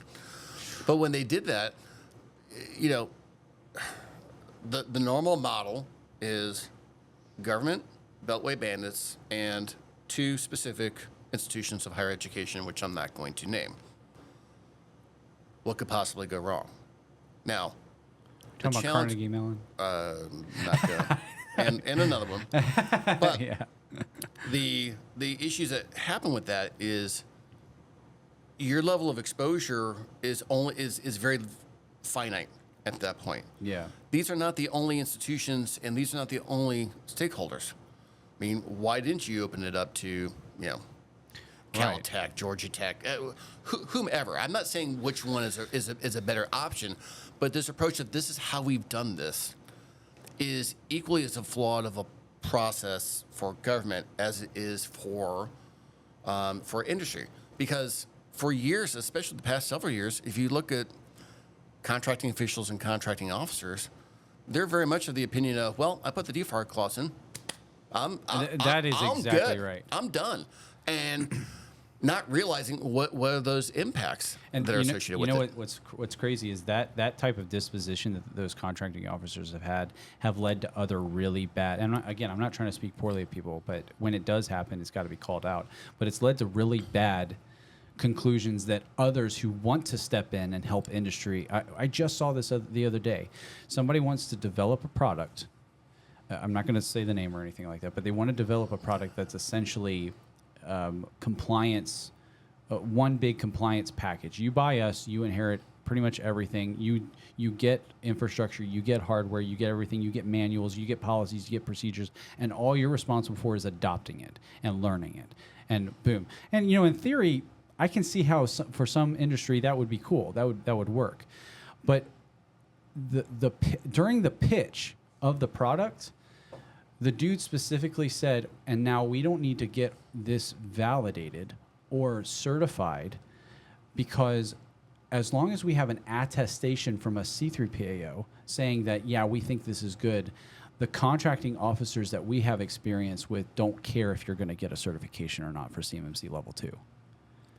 They don't care. They're going to bypass. What I can share with you, I think, is a reasonable expectation for all of industry to understand. We, Soundway, so we helped a ship builder in Norfolk, and they had shared with us, and this was about 2 years ago. Okay. But they had shared with us that they have like a consortium of shipbuilders that meets with the Navy rep, I think quarterly.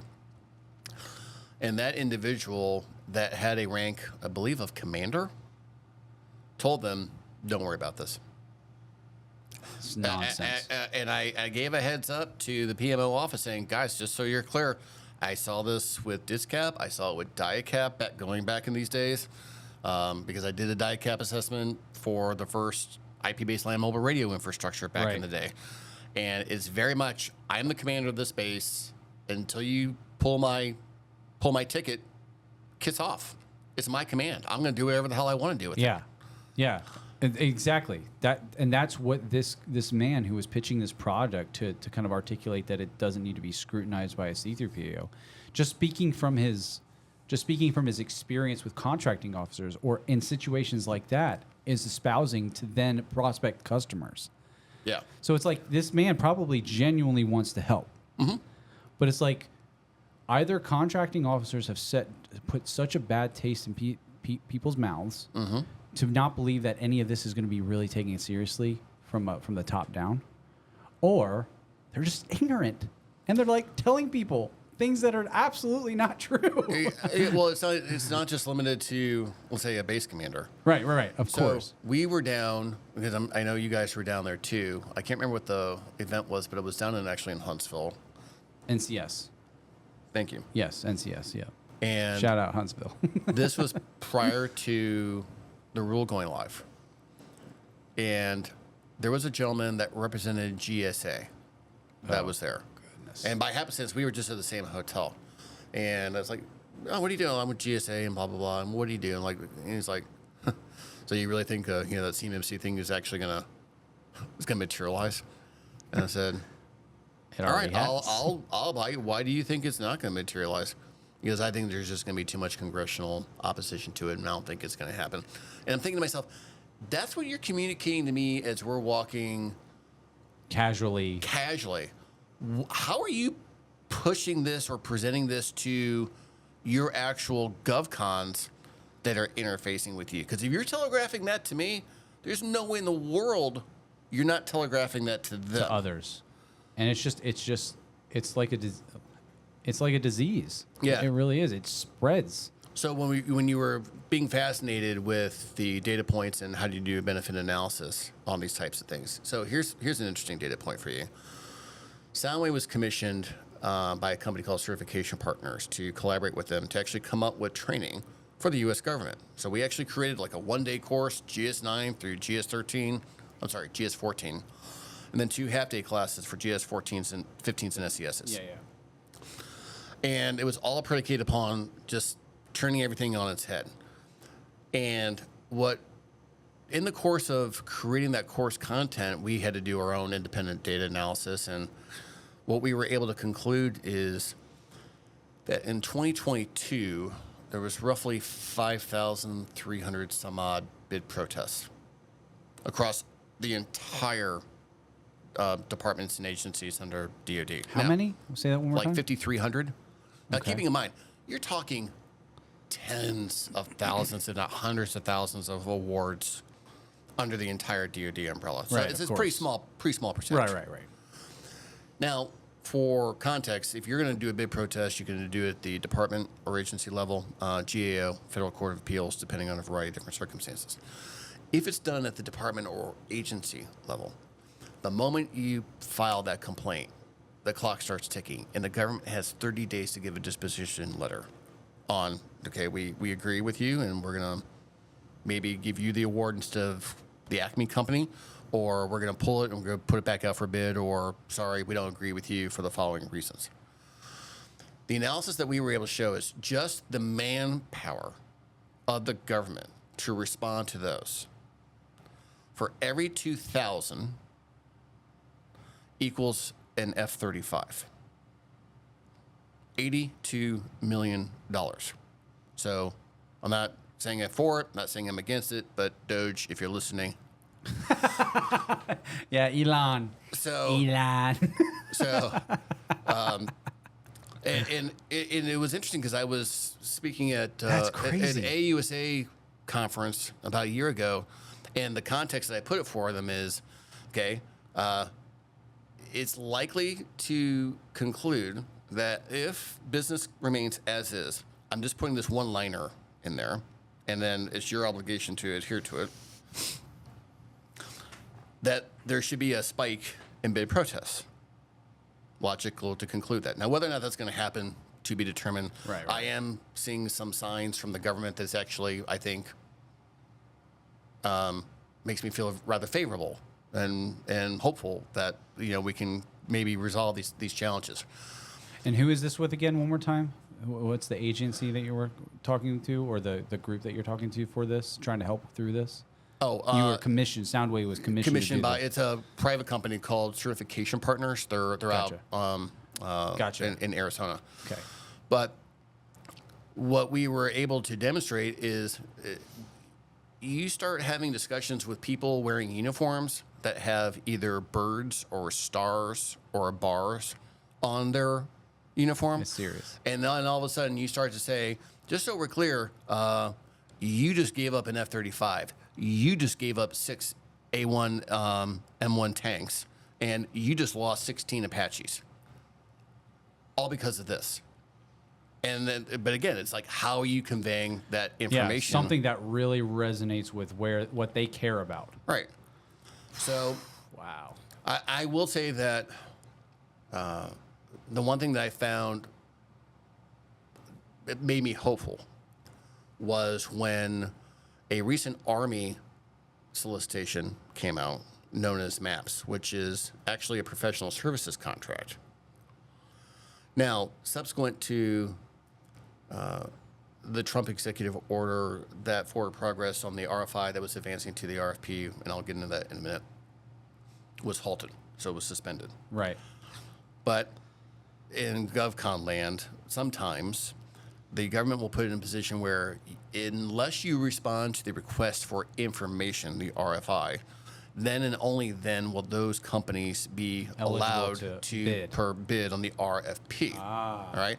But in the RFI, it said you have to be able to show us when you get ready to bid on the RFP, not that you have to be certified, but you have to be able to prove to us that, one, you were either certified, or two, you have a contract in place with the C3PAO to be evaluated by the time prior of award. to. Yeah. Because the flip side of that, which I'm interested to see how the government is going to address it, is right now the way it works traditionally, and I'm oversimplifying, so don't shoot the messenger, is if you have 10 companies that bid on a project, one is going to get an award letter saying, hey, congrats, you won. We're going to do the kickoff call, blah, blah, blah, blah, blah. And then the other 9 are going to get, hey, guess what? Thank you for playing. Try again. Next year. We love you. Try again. Try again. So with this new model, because you don't need to have it to bid, the certification to bid. Right. I'm not sure how those award letters are going to look in the future. Is it going to be, hey, congratulations, you won, contingent upon, which I think is reasonable. Right. But what happens to those that got the decline letter? You didn't win, but stand by? That is super interesting. Because also, what about those primes and subs that won the award posterior to completing an assessment, but won with POAMs? Yeah. And they have conditional status. Yep. What happens if they don't meet the mark there? They're like 180 days, let's say, into the contract, and they don't meet their POAMs, and they lose their certification. Yeah, I think that the government will. I'm sure we'll figure that policies out. for that, yeah. They're not going to figure it out immediately. With respect to the government, I don't care if it's the government or if it's a large enterprise. There's always going to be a learning curve. Yeah. And even back at the onset, Ms. Katie Arrington said, hey, we know we're going to fall down. We're going to skin our knees a little bit, but this has got to get done, so we're going to keep the train moving, which is, in my opinion, factually correct. So I think that there will be some missteps. Probably. Departments and agencies are run by human beings. We're all fallible. So I think that they're going to apply some lessons learned. I think that they'll be able to refine their process. I think that in a perfect world, these refining of processes could be aligned to some of these procurement initiatives under the current administration for fast tracking and streamlining, stuff like that. But then it kind of begs the question with regards to something you brought up earlier. Well, what's going to happen like when the FAR CUI rule comes up? So I saw a post earlier today that just totally had me busting a gut, and that's kind of rare on LinkedIn for me.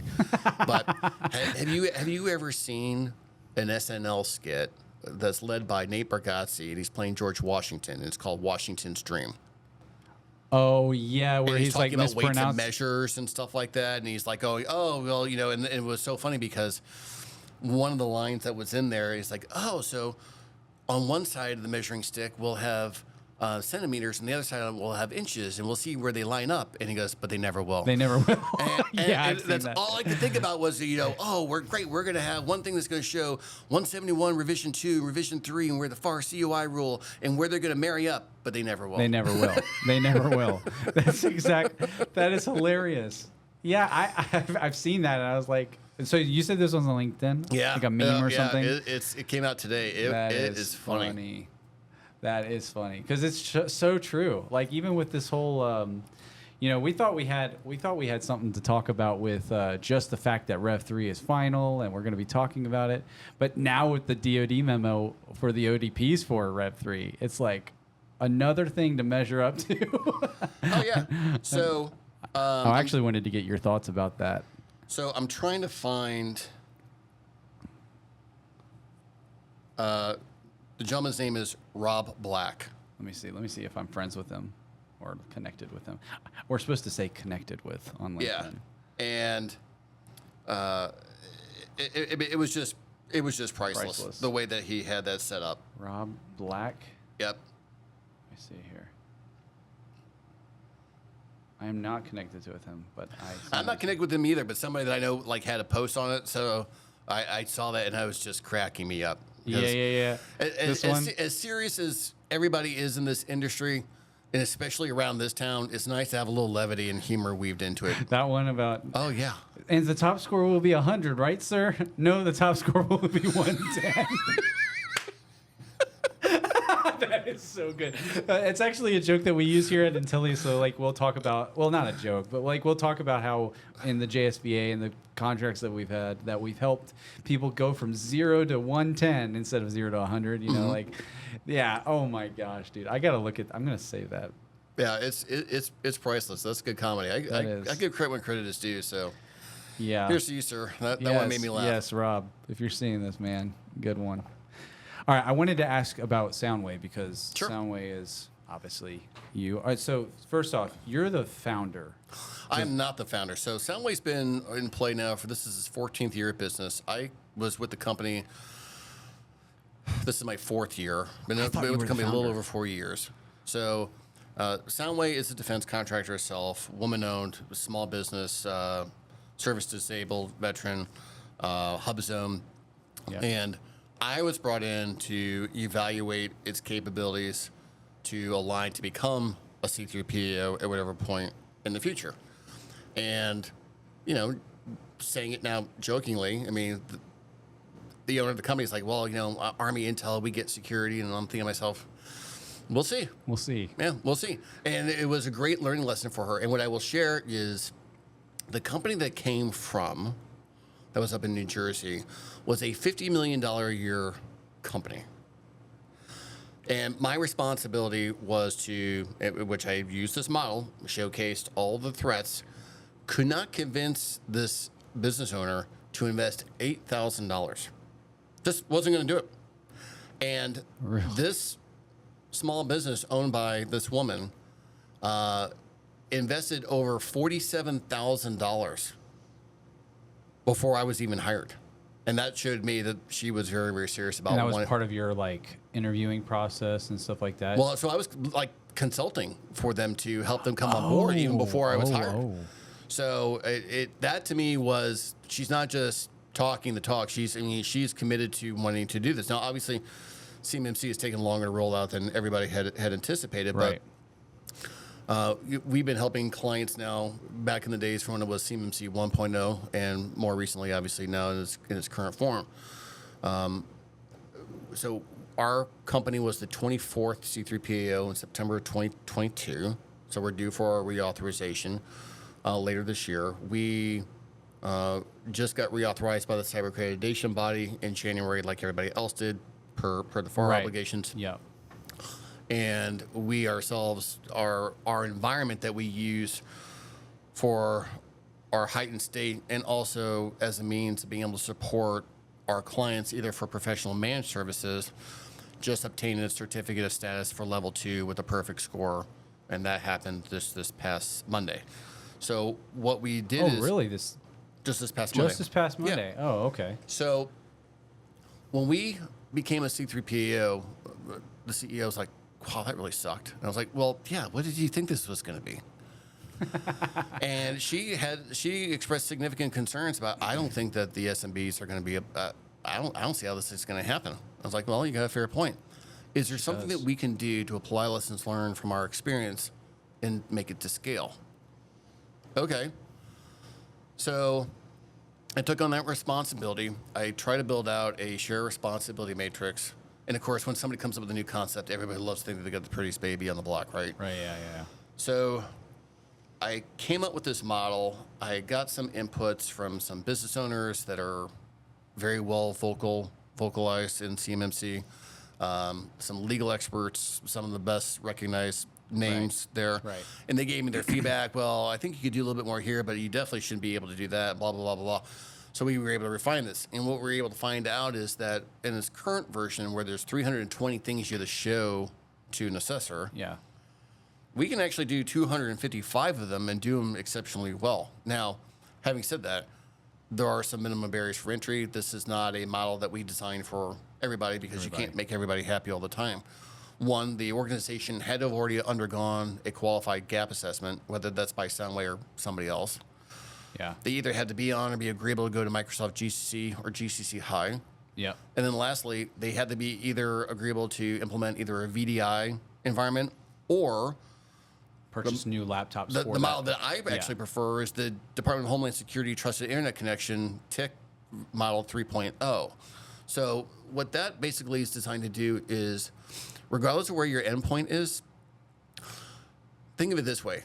You have a tenant, okay, and in that GCC tenant, you now have a firewall with a VPN connector on there. Yep. And your endpoint, regardless of where it's located, doesn't make a difference if you're at home or if you're in the office or wherever. Yeah. All the controls are ubiquitous because you're going through that same centralized choke point. Yeah. So all the conditional access requirements are consistent straight across the board. And it's far less expensive than using a VDI infrastructure because a VDI infrastructure is not inexpensive. Wait, so let me understand this because this is actually something new. I've not heard about this. So you're this second option, not the non-VDI where you're setting up Azure Virtual Desktop or Windows 365, whatever it is that you're using. There's a method that keeps the BYOD device or the non-in-scope corporate device off the scope. So how is it processing the data? So the endpoints are now in scope. Okay, so the endpoints are still in scope. The endpoints are still absolutely. Gotcha. Yeah. So I thought you were saying that this is a loophole to kind of do what the final rule kind of clarifies, that if you're using a VDI, the remote machine that you're logging into the VDI from is out of scope as long as you disable all the redirection and stuff like that. Okay, that clarifies. So the endpoint, you can't print, you can't use USB data storage on that. So everything's all hardened to a certain way, and it's all consistent. So how the Acme company, we're doing it for them versus the Bravo versus the Delta versus the Echo company, it is identical. The endpoints are identical. Yeah. And they're not burning between $120 and $150 a month per license for the VDI. And having been on a project where VDI was being leveraged, it's a technical debt that most people don't. When they especially doing VDI, Teams, my God, it's and what's interesting huge was overhead. And maintenance. You have a lot of these businesses in the DIB are small, and then and even if you say small by its own definition by the Chamber of Commerce, by the Department of Commerce, you can have a small. You can have a micro, you can have a nano differentiation between just under the small business umbrella. Mm-hmm. So, I mean, if you're talking about a 5-person company, more likely than not, you're probably operating it out of your home. And this is a point of contention that I've had with some of my peers. So, Carter, are you actually saying that you're going to go to the person's home? Well, depends. Is the contract of record the person's home? Yeah. Do they have a printer at their home? Well, yeah. Then guess what? They are. Yeah. Well, what if they have VDI? Okay, but now you just changed the dynamic. Okay, the VDI is a different story. But case in point, again, look at it from the business perspective. Right. If you're a 10-person company, times 150 a month, times 12, you might very well have the business owner saying, or come to my house, please come to my house, get the hell out of the way, and let's move on. Save me tens of thousands of dollars each year. Yeah, and this is what we always say, if users are able to take their laptop home, but it's BitLockered with FIPS mode running, BitLocker encrypted posterior to FIPS mode being enabled in the registry, right? That we have to clarify that every time, and all those security controls that make the intermediary networking out of scope, right? Wireless access, whatever. And they're not allowed to take home any physical media containing CUI, whether it's paper or a USB drive, and they're not allowed to create it from home, then the home is out of scope. Correct. Yeah. But if ever you're going to allow them to take a USB drive or take a folder with so that they can work from home on it, That's the whole reason why we have the physical protection controls. Right. Yeah, 100%. Yeah. I'm 100% in line with you. And when you, so going back to that whole shipbuilder situation. Scenario, yeah. It was very interesting for us because you had the corporate office. The corporate office was going to have a floor that was going to be in scope. The other floors were going to be out of scope. Different physical protections, different VLAN. Okay, well, that's good. Until you get to the point where you have to print the schematic. And then you got to take the schematic over into the work yard. That sucker, yeah. Okay, well, I mean, you're talking about a blueprint that's bigger than this table. And being able to help them understand, okay, what is an acceptable way of folding this in a way where you can still have an effective CUI cover on there and have physical controls in place where the authorized warm body, it's never leaving his or her site from point A to point B, all the way through. It's, okay, you've seen the schematic, you've put the schematic into AutoCAD. AutoCAD's going to go make the widget. Right. The screw, the bolt, whatever. So you don't need this anymore. So now how are you disposing of that? 100%. Yeah, so all these different things have to be taken into consideration. There's a reason why the controls exist. Right. Every single one of them. Now, there's a very good case that you can make for why certain controls are going to be not applicable. Right? Now, obviously, we all, I don't know if this is your preference as a C3PO, but we always have people never mark something as non-applicable, but mark it as implemented and make sure you have like policies and procedures to address and mitigate it. I understand that it's still allowable. So we very much take the same approach when we're providing consultative guidance. Right, but you'll allow it kind of thing. Well, as a C3PO, what's your alternative? How many people that are watching this episode have an actual disposition letter from the OCIO saying, okay, yeah, you're fine. It's not applicable. We agree.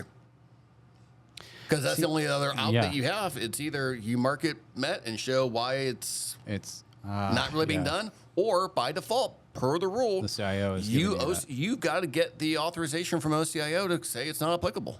Yeah, no. And frankly, I've been doing this now a long time. I have never seen that letter. An adjudication from the CIO? I'm not saying that they don't happen. I've never seen one. Yeah, I haven't either. I haven't heard of anyone ever have that happen. It's always been either DIBCAC directly tells them that's out of scope or that's not applicable, right? It's the DIBCAC team saying that right then and there during the scoping call, or you're marking it implemented and writing a policy about it. Well, the other thing you brought up another great point that I'd love to be able to touch on. Yeah. So we were talking earlier about the assessors, the fidelity of the information that they're getting, and how far they're going to like dig into the wound kind of thing. That's changed, by the way. It has. I'm not going to say it's right or wrong. I'm saying it's changed. Yeah. But having said that, what's important for everybody to understand, there's still a lot of conflating CMMC with DFARS. Well, again, all CMMC is a third-party way of policing that you're not in a violation of your contractual obligations. Right. Full stop. That's what it was designed for.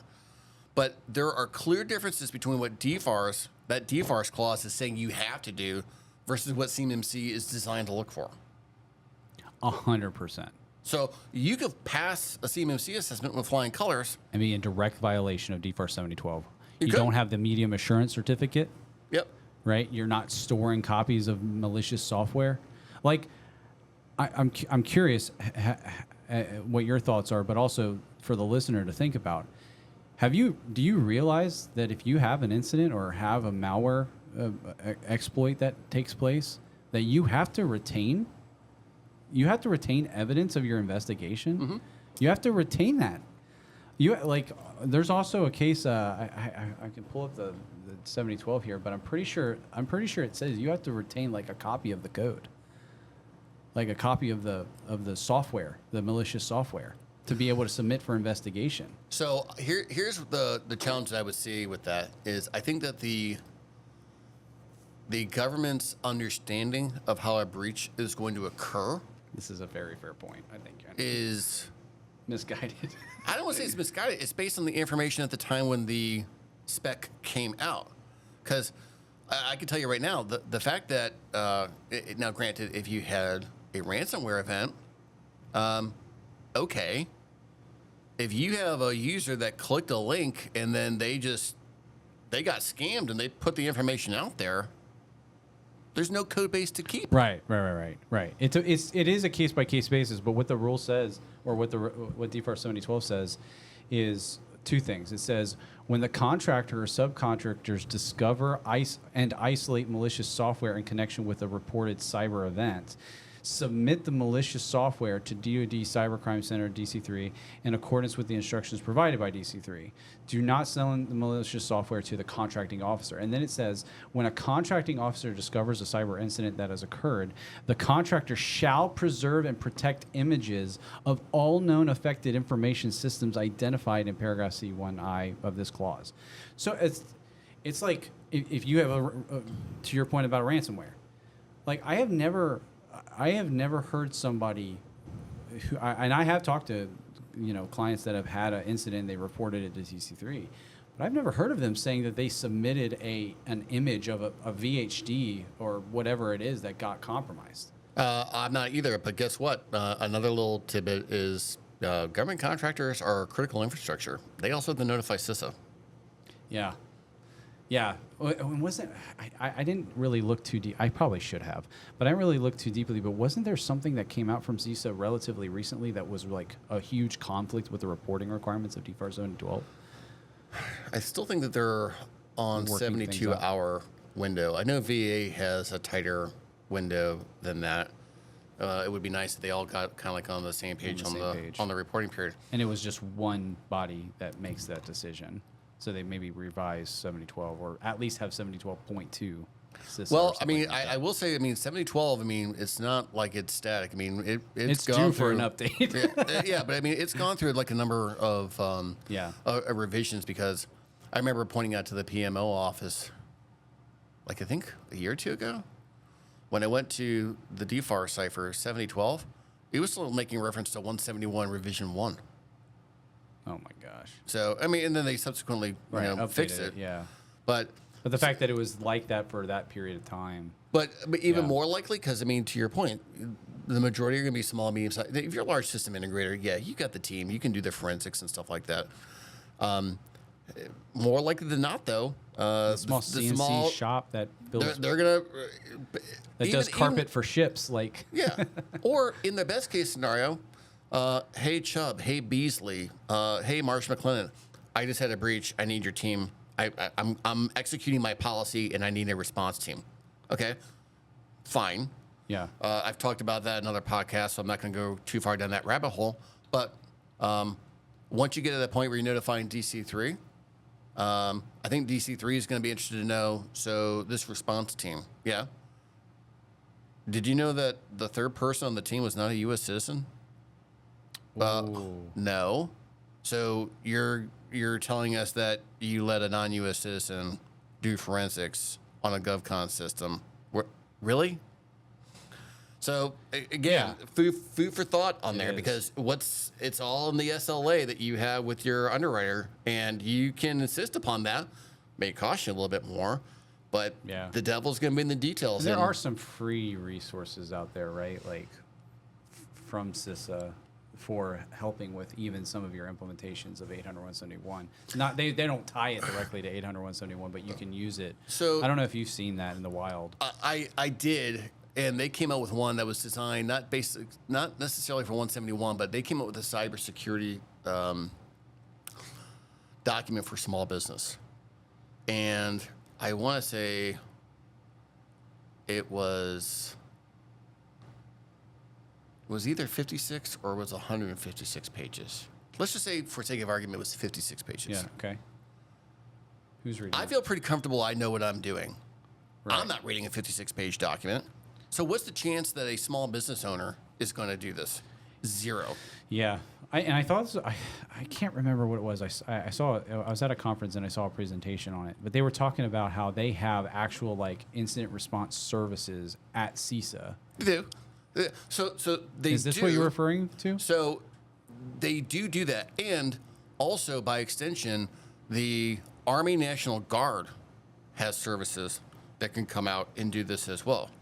However, you have the context is king. I always say that. Right.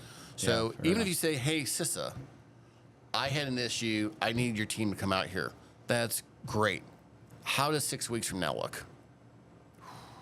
I'm not saying that's the case, but if you think you're calling CISA and getting somebody next day, not happen. And it's also been brought to my attention, depending on the circumstances, as great of a job as the Army National Guard does with this stuff, right? It ain't free. Oh, really? So it's not like I was CISA. actually surprised to learn that. Yeah.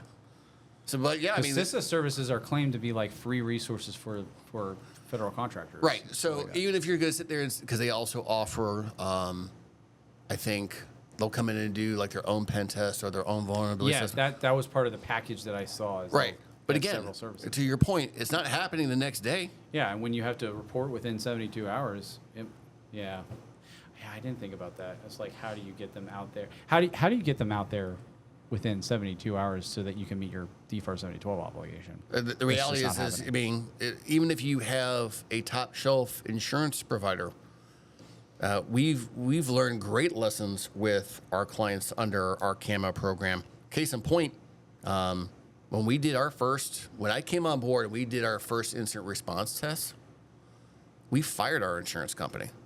We flat out fired them. No way. Because they basically were taking the information and they couldn't get their head around that we were just doing a test first. But it's, you know what? Screw it. Yep, we got hacked and we need all this stuff.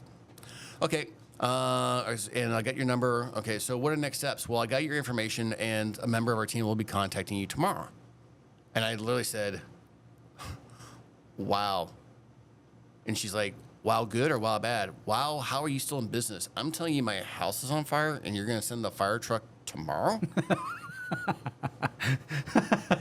Like, what? I mean, it was a wake-up call for my CEO and the other team members. They were like, holy crap. So then we went through this exercise also with one of our first CAMO clients. Every insurance company has like a panel. So they went, and these were like big names like Strauss Freeburg, Verizon, Kroll, others, and not going to name the names that did a poor job. Right. But they spent, I think, an hour and 27 minutes on hold between two of these companies, just waiting to talk to a person, and they finally gave up. And then finally, we found one of these companies, which, well, I don't care, I'll name them because they did a stellar job. Verizon. They had their act together. Boom, boom, boom, boom, boom. Okay, are you going to want this covered under attorney-client privilege? Boom, boom, boom, boom, boom. And I was like, wow, this is impressive. I said, I asked the guy, I said, how long have you been doing this? And he said, with Verizon or with? Like personally, yeah. And he's like, well, I've been with Verizon for 6 years, but I've been doing this for 12. So you really know your stuff. He's like, well, thanks. I said, let me ask you a question. How many times have you ever been brought into a test of an incident response plan? This is the first. No way. So this, gosh. If you have this notion of, I've got this panel, I'm going to call them, and all of a sudden the Ghostbusters are showing up like that, it's not going to happen like that. So if you're going to test your incident response plan, you need to make sure that you're including them, because guess what? Your incident response plan, even in a hard copy, should have the account number with that panel member, the direct telephone number, all the stuff to help expedite it. Because when you're in crisis mode, every hour that goes by in freakout mode, is an eternity. Oh yeah. Oh my gosh, dude! Like we have never done that. I'll just be blunt. We've never done that in an incident response tabletop test. We do it with the internal team and the lawyers. Yep. And kind of because they're way more accessible. We just kind of always. That's a huge lesson for me. Well, we did the same thing too with vetting the attorneys on the panel. So now, as a result, Soundway has commissioned an agreement with one of these law firms that would be representing us in that capacity, because we went through 3, and between the 3, we realized contestant number 2 is clearly the best choice on this. Wow, that is so eye-opening. Ozzy's he's gonna like format or he's gonna create a template for exactly like every single person that needs to get talked to during a tabletop test. Wow. And that's only looking at it from that scope. So when I made reference to when I was over at MITRE giving that presentation to McLean, here's the scenario that I pitched to the audience. And for context, there's about 125 people in the audience. Maybe 5 were govies, 5 were attorneys. The rest were all GovCons. Yeah. So let's say you're a small 8A here in Northern Virginia, and you just want a contract to support the Navy in San Diego. You're going to stand up a system that's going to help them with personnel management. Big feather in your cap. The CEO's already eyeing a new Bayliner. Life is great. And then you get an option year 1, and something goes bump in the middle of the night. I asked the question, well, what do you have to do? And people are like, oh, well, you had to identify the infected systems and you had to contain it. Yep. And then you got to focus on eradication. Yep. Then you got to build it back to recovery. Yep. There's this pause, and it's like, anything else? Anything? Go, oh, you had to notify DoD within 72 hours. I was like, that's great. Awkward pause. You guys are critical infrastructure. Oh, you had to notify CISA in 72 hours. That's right. Anything else? It's interesting. I didn't hear anybody say you had to notify California's Attorney General. And people are like, there's nothing in the federal contract that says you have to do that. For the lawyers in the audience, is that argument going to hold? And you just hear resolving no. So if you have the minimum threshold of records on personnel in a given state, and that's part of your project, hate to tell you, you're on the hook for that too. It's kind of like the GDPR requirements. Like and all of us all the way over here are responsible. Even though you're here in Virginia, are you under the impression that California isn't inclined to issue financial penalties in these circumstances? Wow. To the tune of about $100 a record. Why you got to go around scaring everybody, Carter? I don't look at it as scaring them. I look at it as enlightening them to understand what is the totality of their risk exposure and how can they reduce that. There you go. That's a good way to put. I like scaring people. I'm just kidding. So Soundway is doing all of these consulting. Can you tell me about CAMO? Yeah. CAMO. So CAMO is the managed offering, and the thing that we like to pride ourselves on is pulling from the experiences that I had at the onset of my career with starting in a SOC. Mm-hmm. SOCs are going to look at your technical infrastructure. They're going to be looking at your endpoints. They're going to be looking at maybe your SIM, IDS, IPS, your firewall. Okay, all of which is great. But when you compare what the traditional SLA is of an MSSP against 171, it's a microcosm of that because the majority of it is operational managerial in nature.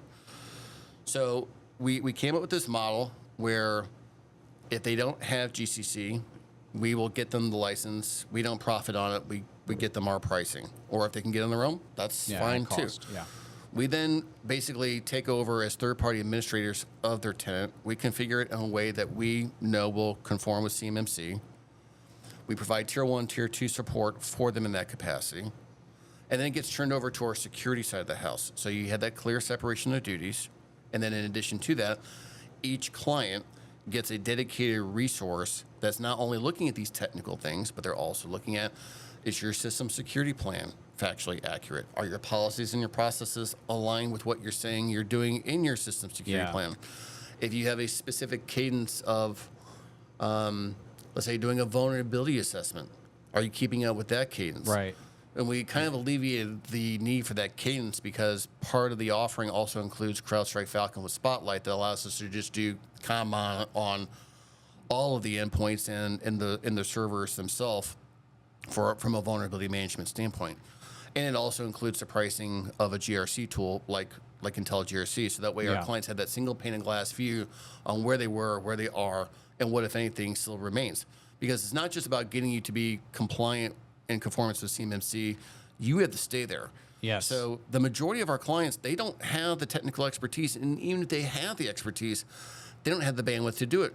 So before we started this session, I was sharing with you that one of the reasons why I was up here is I was doing a recording of one of our clients, and while it wasn't particularly polished, it was so genuine that's why I'm very excited about when we had the final edited version, because we were asking, well, what do you like about CAMO? And the thing that he said as a small business owner is, I didn't have the expertise. You guys have been completely transparent with me the entire time. You've helped me above and beyond my expectations dealing with organizations that are pinging me, hey, when are you going to be certified? When are you going to be FedRAMP? All these other things, and helping me, shepherd me through what do I really need to focus on first and why, and being able to do so in a way that is cost and business justified to that particular business owner. Right, yeah. It comes with preformed templates for all the policies, an incident response plan, and to the best of my knowledge, I think we're still the only one that takes this approach, but regardless of where the client is located in the continental United States, we go to the client site quarterly. Yeah, you were telling me about that at KuiCon, that you're like flying out all the time. Yep. So, how big is how big is your staff? How many are your staff? So we have a total of 6 now, and obviously we're in grow mode right now. Right. Because when I made reference to having a dedicated resource, so if you were to contact a company using an MSSP, yeah, and not naming names, but if you were to, I'm going to use a company who's not in the CMMC realm, SecureWorks. So who's monitoring your company? Well, SecureWorks. No, give me a name. How the hell am I supposed to know the name? Yeah, it's just one of their techs. Right. Not with CAMO. You understand exactly who your IT person is, and you understand exactly who your security person is. It's almost like an account manager. Exactly. Like because the technical guy. Because we have a ratio on the IT side of the house, we will not support more than 1 to 10, meaning that a warm body is never going to support more than 10 clients concurrently. And on the security side of the house, that ratio is 1 to 6. Whoa. So that's it. Full stop. Oh wow! So you're expanding as customers come. Correct. How does So we actually have been growing as a company. I'm sure you've seen some of the announcements online. How do you get people up to speed when you already have work for them to do? Like, especially like, are you only hiring people who are very, very intimate with CMMC already? So we just our latest hire was a sysadmin and had no background in CMMC. I liked what I saw in the interview with this particular candidate. His name is Mohammed. Great guy. I'm actually going to see him part of our team dinner later tonight. Hey, Mohammed. Yeah, exactly. Hey. But our lead, his name is Brad Herget, and he does an excellent job. He didn't have a background in CMMC either, but kind of learned it as he went. But our individuals that are supporting our clients, they are either CCPs, CCAs, or they have a professional designation with like Microsoft Azure or something similar. And we're now going to be expanding for Amazon Web Services as well. Amazon has shown an interest for what we've done for Microsoft. Yeah, I didn't want to say anything. I didn't know if that was under wraps. But to do for them as well. Yeah. So that's one of the things that we're exploring. But our model is to continue to be able to grow. And there are a lot of high, powerful hitters in the marketplace right now. And I'm not sure if you guys are seeing it. I'm getting hit now once a week. Hey, we have a staffing agency and we have access to all these CCAs and CCPs. And I'm like, yeah, congratulations. But and they don't want to go through the application process. Right. That's what we found. They're calling me on my phone. Yeah. So we have 3 full-time W-2 employees that can do assessments. And we have a bench that are 1099s. But the problem, our growth strategy is not to rely on 1099s. And here's the reason why. We clearly envision that supply and demand is hitting a crescendo point where if you were a 1099 for me, and again, I'm just keeping the math simple, and we have an agreed upon rate where you're going to be a 1099 as a lead assessor for $200 an hour, okay? And I'm going to get a prospect, and I'm going to say, hey, we're ready to go. They want to do this in July 14th. I'm looking at your schedule. Hey, are you free on the 14th? Yeah, no, I'm free on the 14th. All right, good. All right, we're ready to go. So we signed a contract with them, and we're ready to rock and roll. So now we're pushing June. So, hey, Steven, are you ready? Yeah, so let's talk about that. Well, what is there to talk about? You told me that you had availability. I did have availability, but you're paying me $200 an hour. And the other company wants to pay me $225 an hour.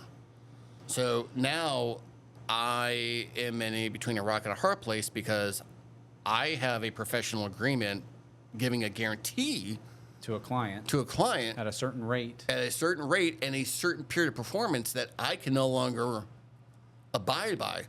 Well, keeping in mind, if it's not their issue if I can't deal with the rate, that's the rate I agreed to. Right. So that's basically me as you have a contract. CTO eating up all the profit and potentially even going into the red as a result of that. And what I can say from the experiences that I've had so far,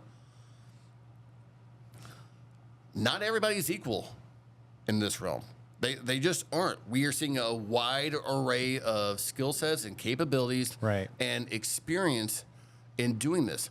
People that do security day in, day out, if that is not consistent with doing authorizations to operate, ATOs,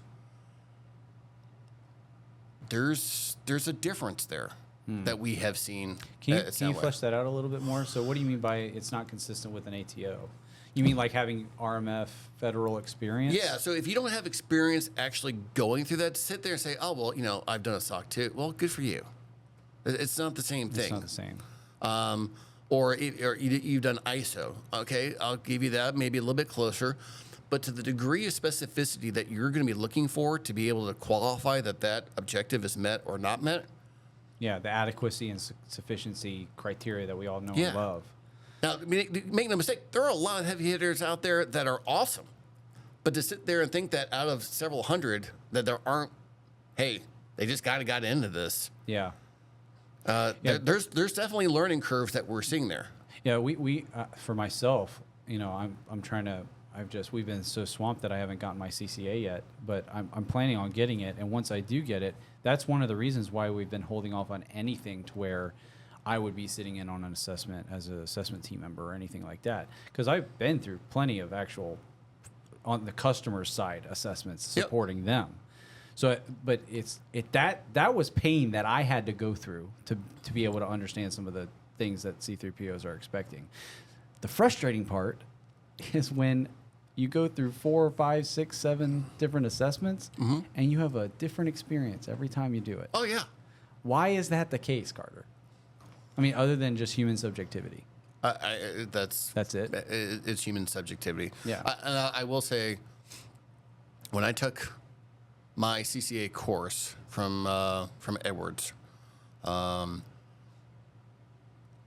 the instructors that included the likes of Curran Wise, Amir Rahman, Michael Hopper, and a variety of others. The one thing that I was really pleased to see is the goal of this is not to only understand what you should be looking for, but to create a level of consistency in the marketplace. The people who are being taught by us. Yeah.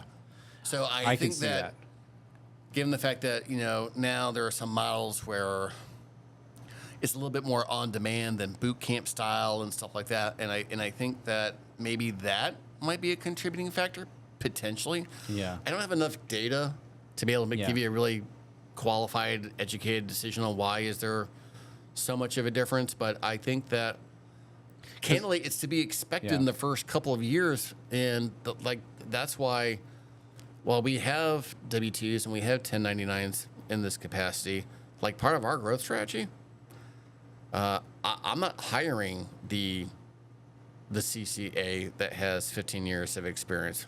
I'm not going to do it because, frankly, the cost of ownerships are just too high. You give me somebody that is intellectually curious, has a good presence about them, meaning they have technical proficiency, but they're not being a jerk. And they can talk about to people, it. And more importantly, I think that they're trainable. You give me that, I'll take that any day of the week. There was a life lesson for me in which I was included in this book, and the television network USA Networks in the, I don't know, let's say around 2010 to 2015, man, they had a slew of blockbusters Hidden in Plain Sight, Burn Notice, all these shows that came out. And I remember reading in a magazine the head producer for USA Networks was being interviewed, and they said, well, what do you attribute to your success in these capacities? And he said, we don't hire the Brad and Angelinas, we create them. And that's exactly the model I'm planning on taking for us. That's kind of what Intelli's done. We haven't really hired a lot of people. When I came to Tiber Creek, I couldn't afford college. I still haven't gone to college, right? I couldn't afford it, and went the certification route and just got a junior help desk job. But Ozzy and others kind of really invested in me, and that's most of our team is like that. Yeah, we're people who were either had limited or no experience in cyber and IT, and were invested in. Yeah, that sounds right. I think that's right. I think for when I was trying to get into IT or security, that was my main frustration. Was most of the places that were looking, even at the entry level perspective, were looking for people with 4-year degrees and some level of experience. And it's this. I know this is a common mantra, but just reiterating, like companies that can invest in people that have good character, good ethic. Not saying I'm anybody special, but like just giving people opportunities. And if they're not good workers, if they don't do anything, I know it's a cost to let somebody go. But that opposed to trying to like have a high salary cap for somebody who already has so much, like I think companies are missing out, and the federal government was missing out. I think they've loosened up on their on the 4-year degrees. Yeah, they have, because they realize the supply and demand. And again, not to go too far down a rabbit hole, but I mean, there's chapters in the book that talk about the failures of institutions of higher education, and kind of just give me the elevator pitch here is, having taught at the collegiate level, most colleges and universities, they will focus on the technical side, such as vulnerability scanning, pen testing, digital forensics. Important to be sure. Yeah, but it's so saturated. That's all we hear about. Thank you. So why are you not in a lab on how do you operate CrowdStrike? Why are you not in a lab on how do you configure a Palo Alto firewall? And the schools very much take the position of saying, well, because they'll get that when they get hired. And the employer is like, no, screw you. You need to know that before I even consider hiring you. Exactly. 100%. Because people that I hire, I make it very clear to them that when they come on board, that I'm going to squeeze every ounce out of them that I can. And in return, I'm going to provide them the professional growth and development that they need to get from a junior level to a mid-level. Yeah. And hopefully, when you're at that mid-level, I have the budget and I have the right role to keep you happy. We'll have grown. We'll have grown at that point. Right. But if for whatever the reason, no harm, no foul, we wish you the very best. Yeah. And it certainly is a risk. There are costs with hiring somebody who's incompetent and letting them go. I don't doubt that.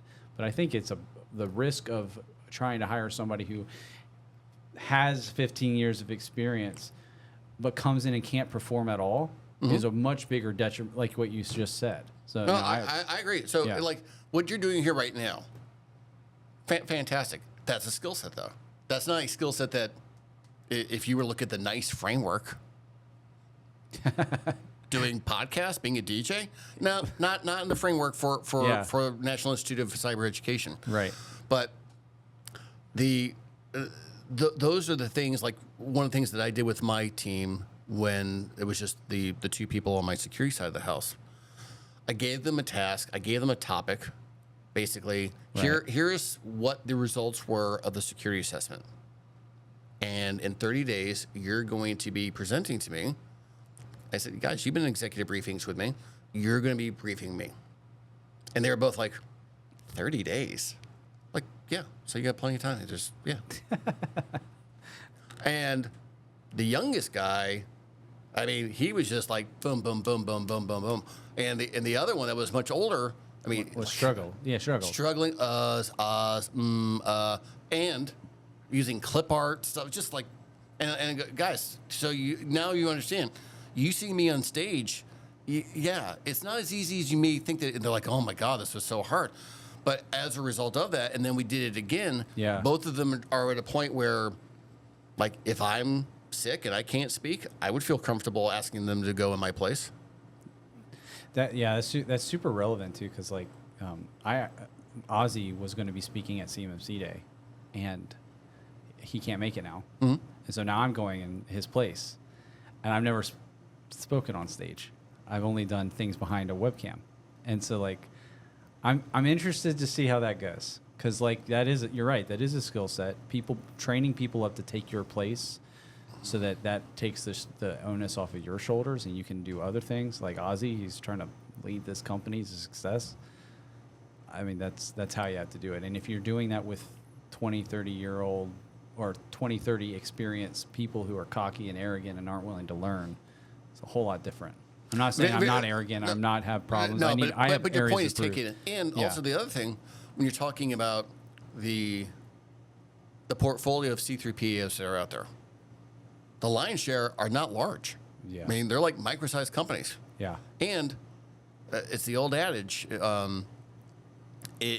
if you're doing, you're not leading. That is good. So if you're involved, like you're in the weeds on doing these assessments, how are you going to be able to grow your company? Yeah. Because what was the guy's name? It was at a CMMC day like 3 years ago. Jeff Baldwin? Thank you. No, not Jeff Baldwin. He was part of the accreditation body. He was part of the Cyber AB. Oh, I can't remember his last name either now. But I think I know who one of the points that was great that I loved hearing is, I get asked all the time, how am I going to be successful with this? And as an audience, you would probably think I'm going to be getting questions about security controls, CMMC, regulations. Nope. How do I make a budget? How do I run a P&L? Basic elements of running a company. Yeah. 100%. I mean, I obviously have a lot to learn when it comes to that side of the house too, but I mean, yeah, it's fast. I mean, I know that the things that Ozzy has to, the things he has to juggle, I just can't even imagine time. Yeah. Well, Carter, last thing. Sure. One more thing I wanted to ask you is, you've obviously seen the ODP stuff from the DoD. You know that the timeline for the 48 CFR we're drawing nigh. It wouldn't be surprising if it's in the next couple of months that it's final, right? What's your advice for people? Like, if there's anything that you could tell a small mom and pop shop or even a large enterprise that is just getting on their journey, what are you saying to them?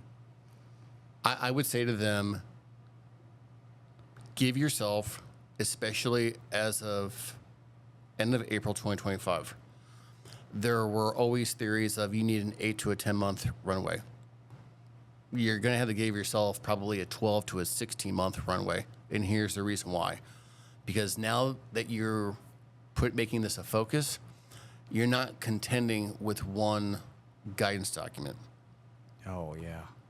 You have to position yourself on a path for being in conformance with revision 2, while also having enough foresight to say, as we're doing this, how are we working a ghost operation, if you will, to be in conformance with revision 3 at whatever point in time that the government comes with the memo saying the memo is going to expire on X day.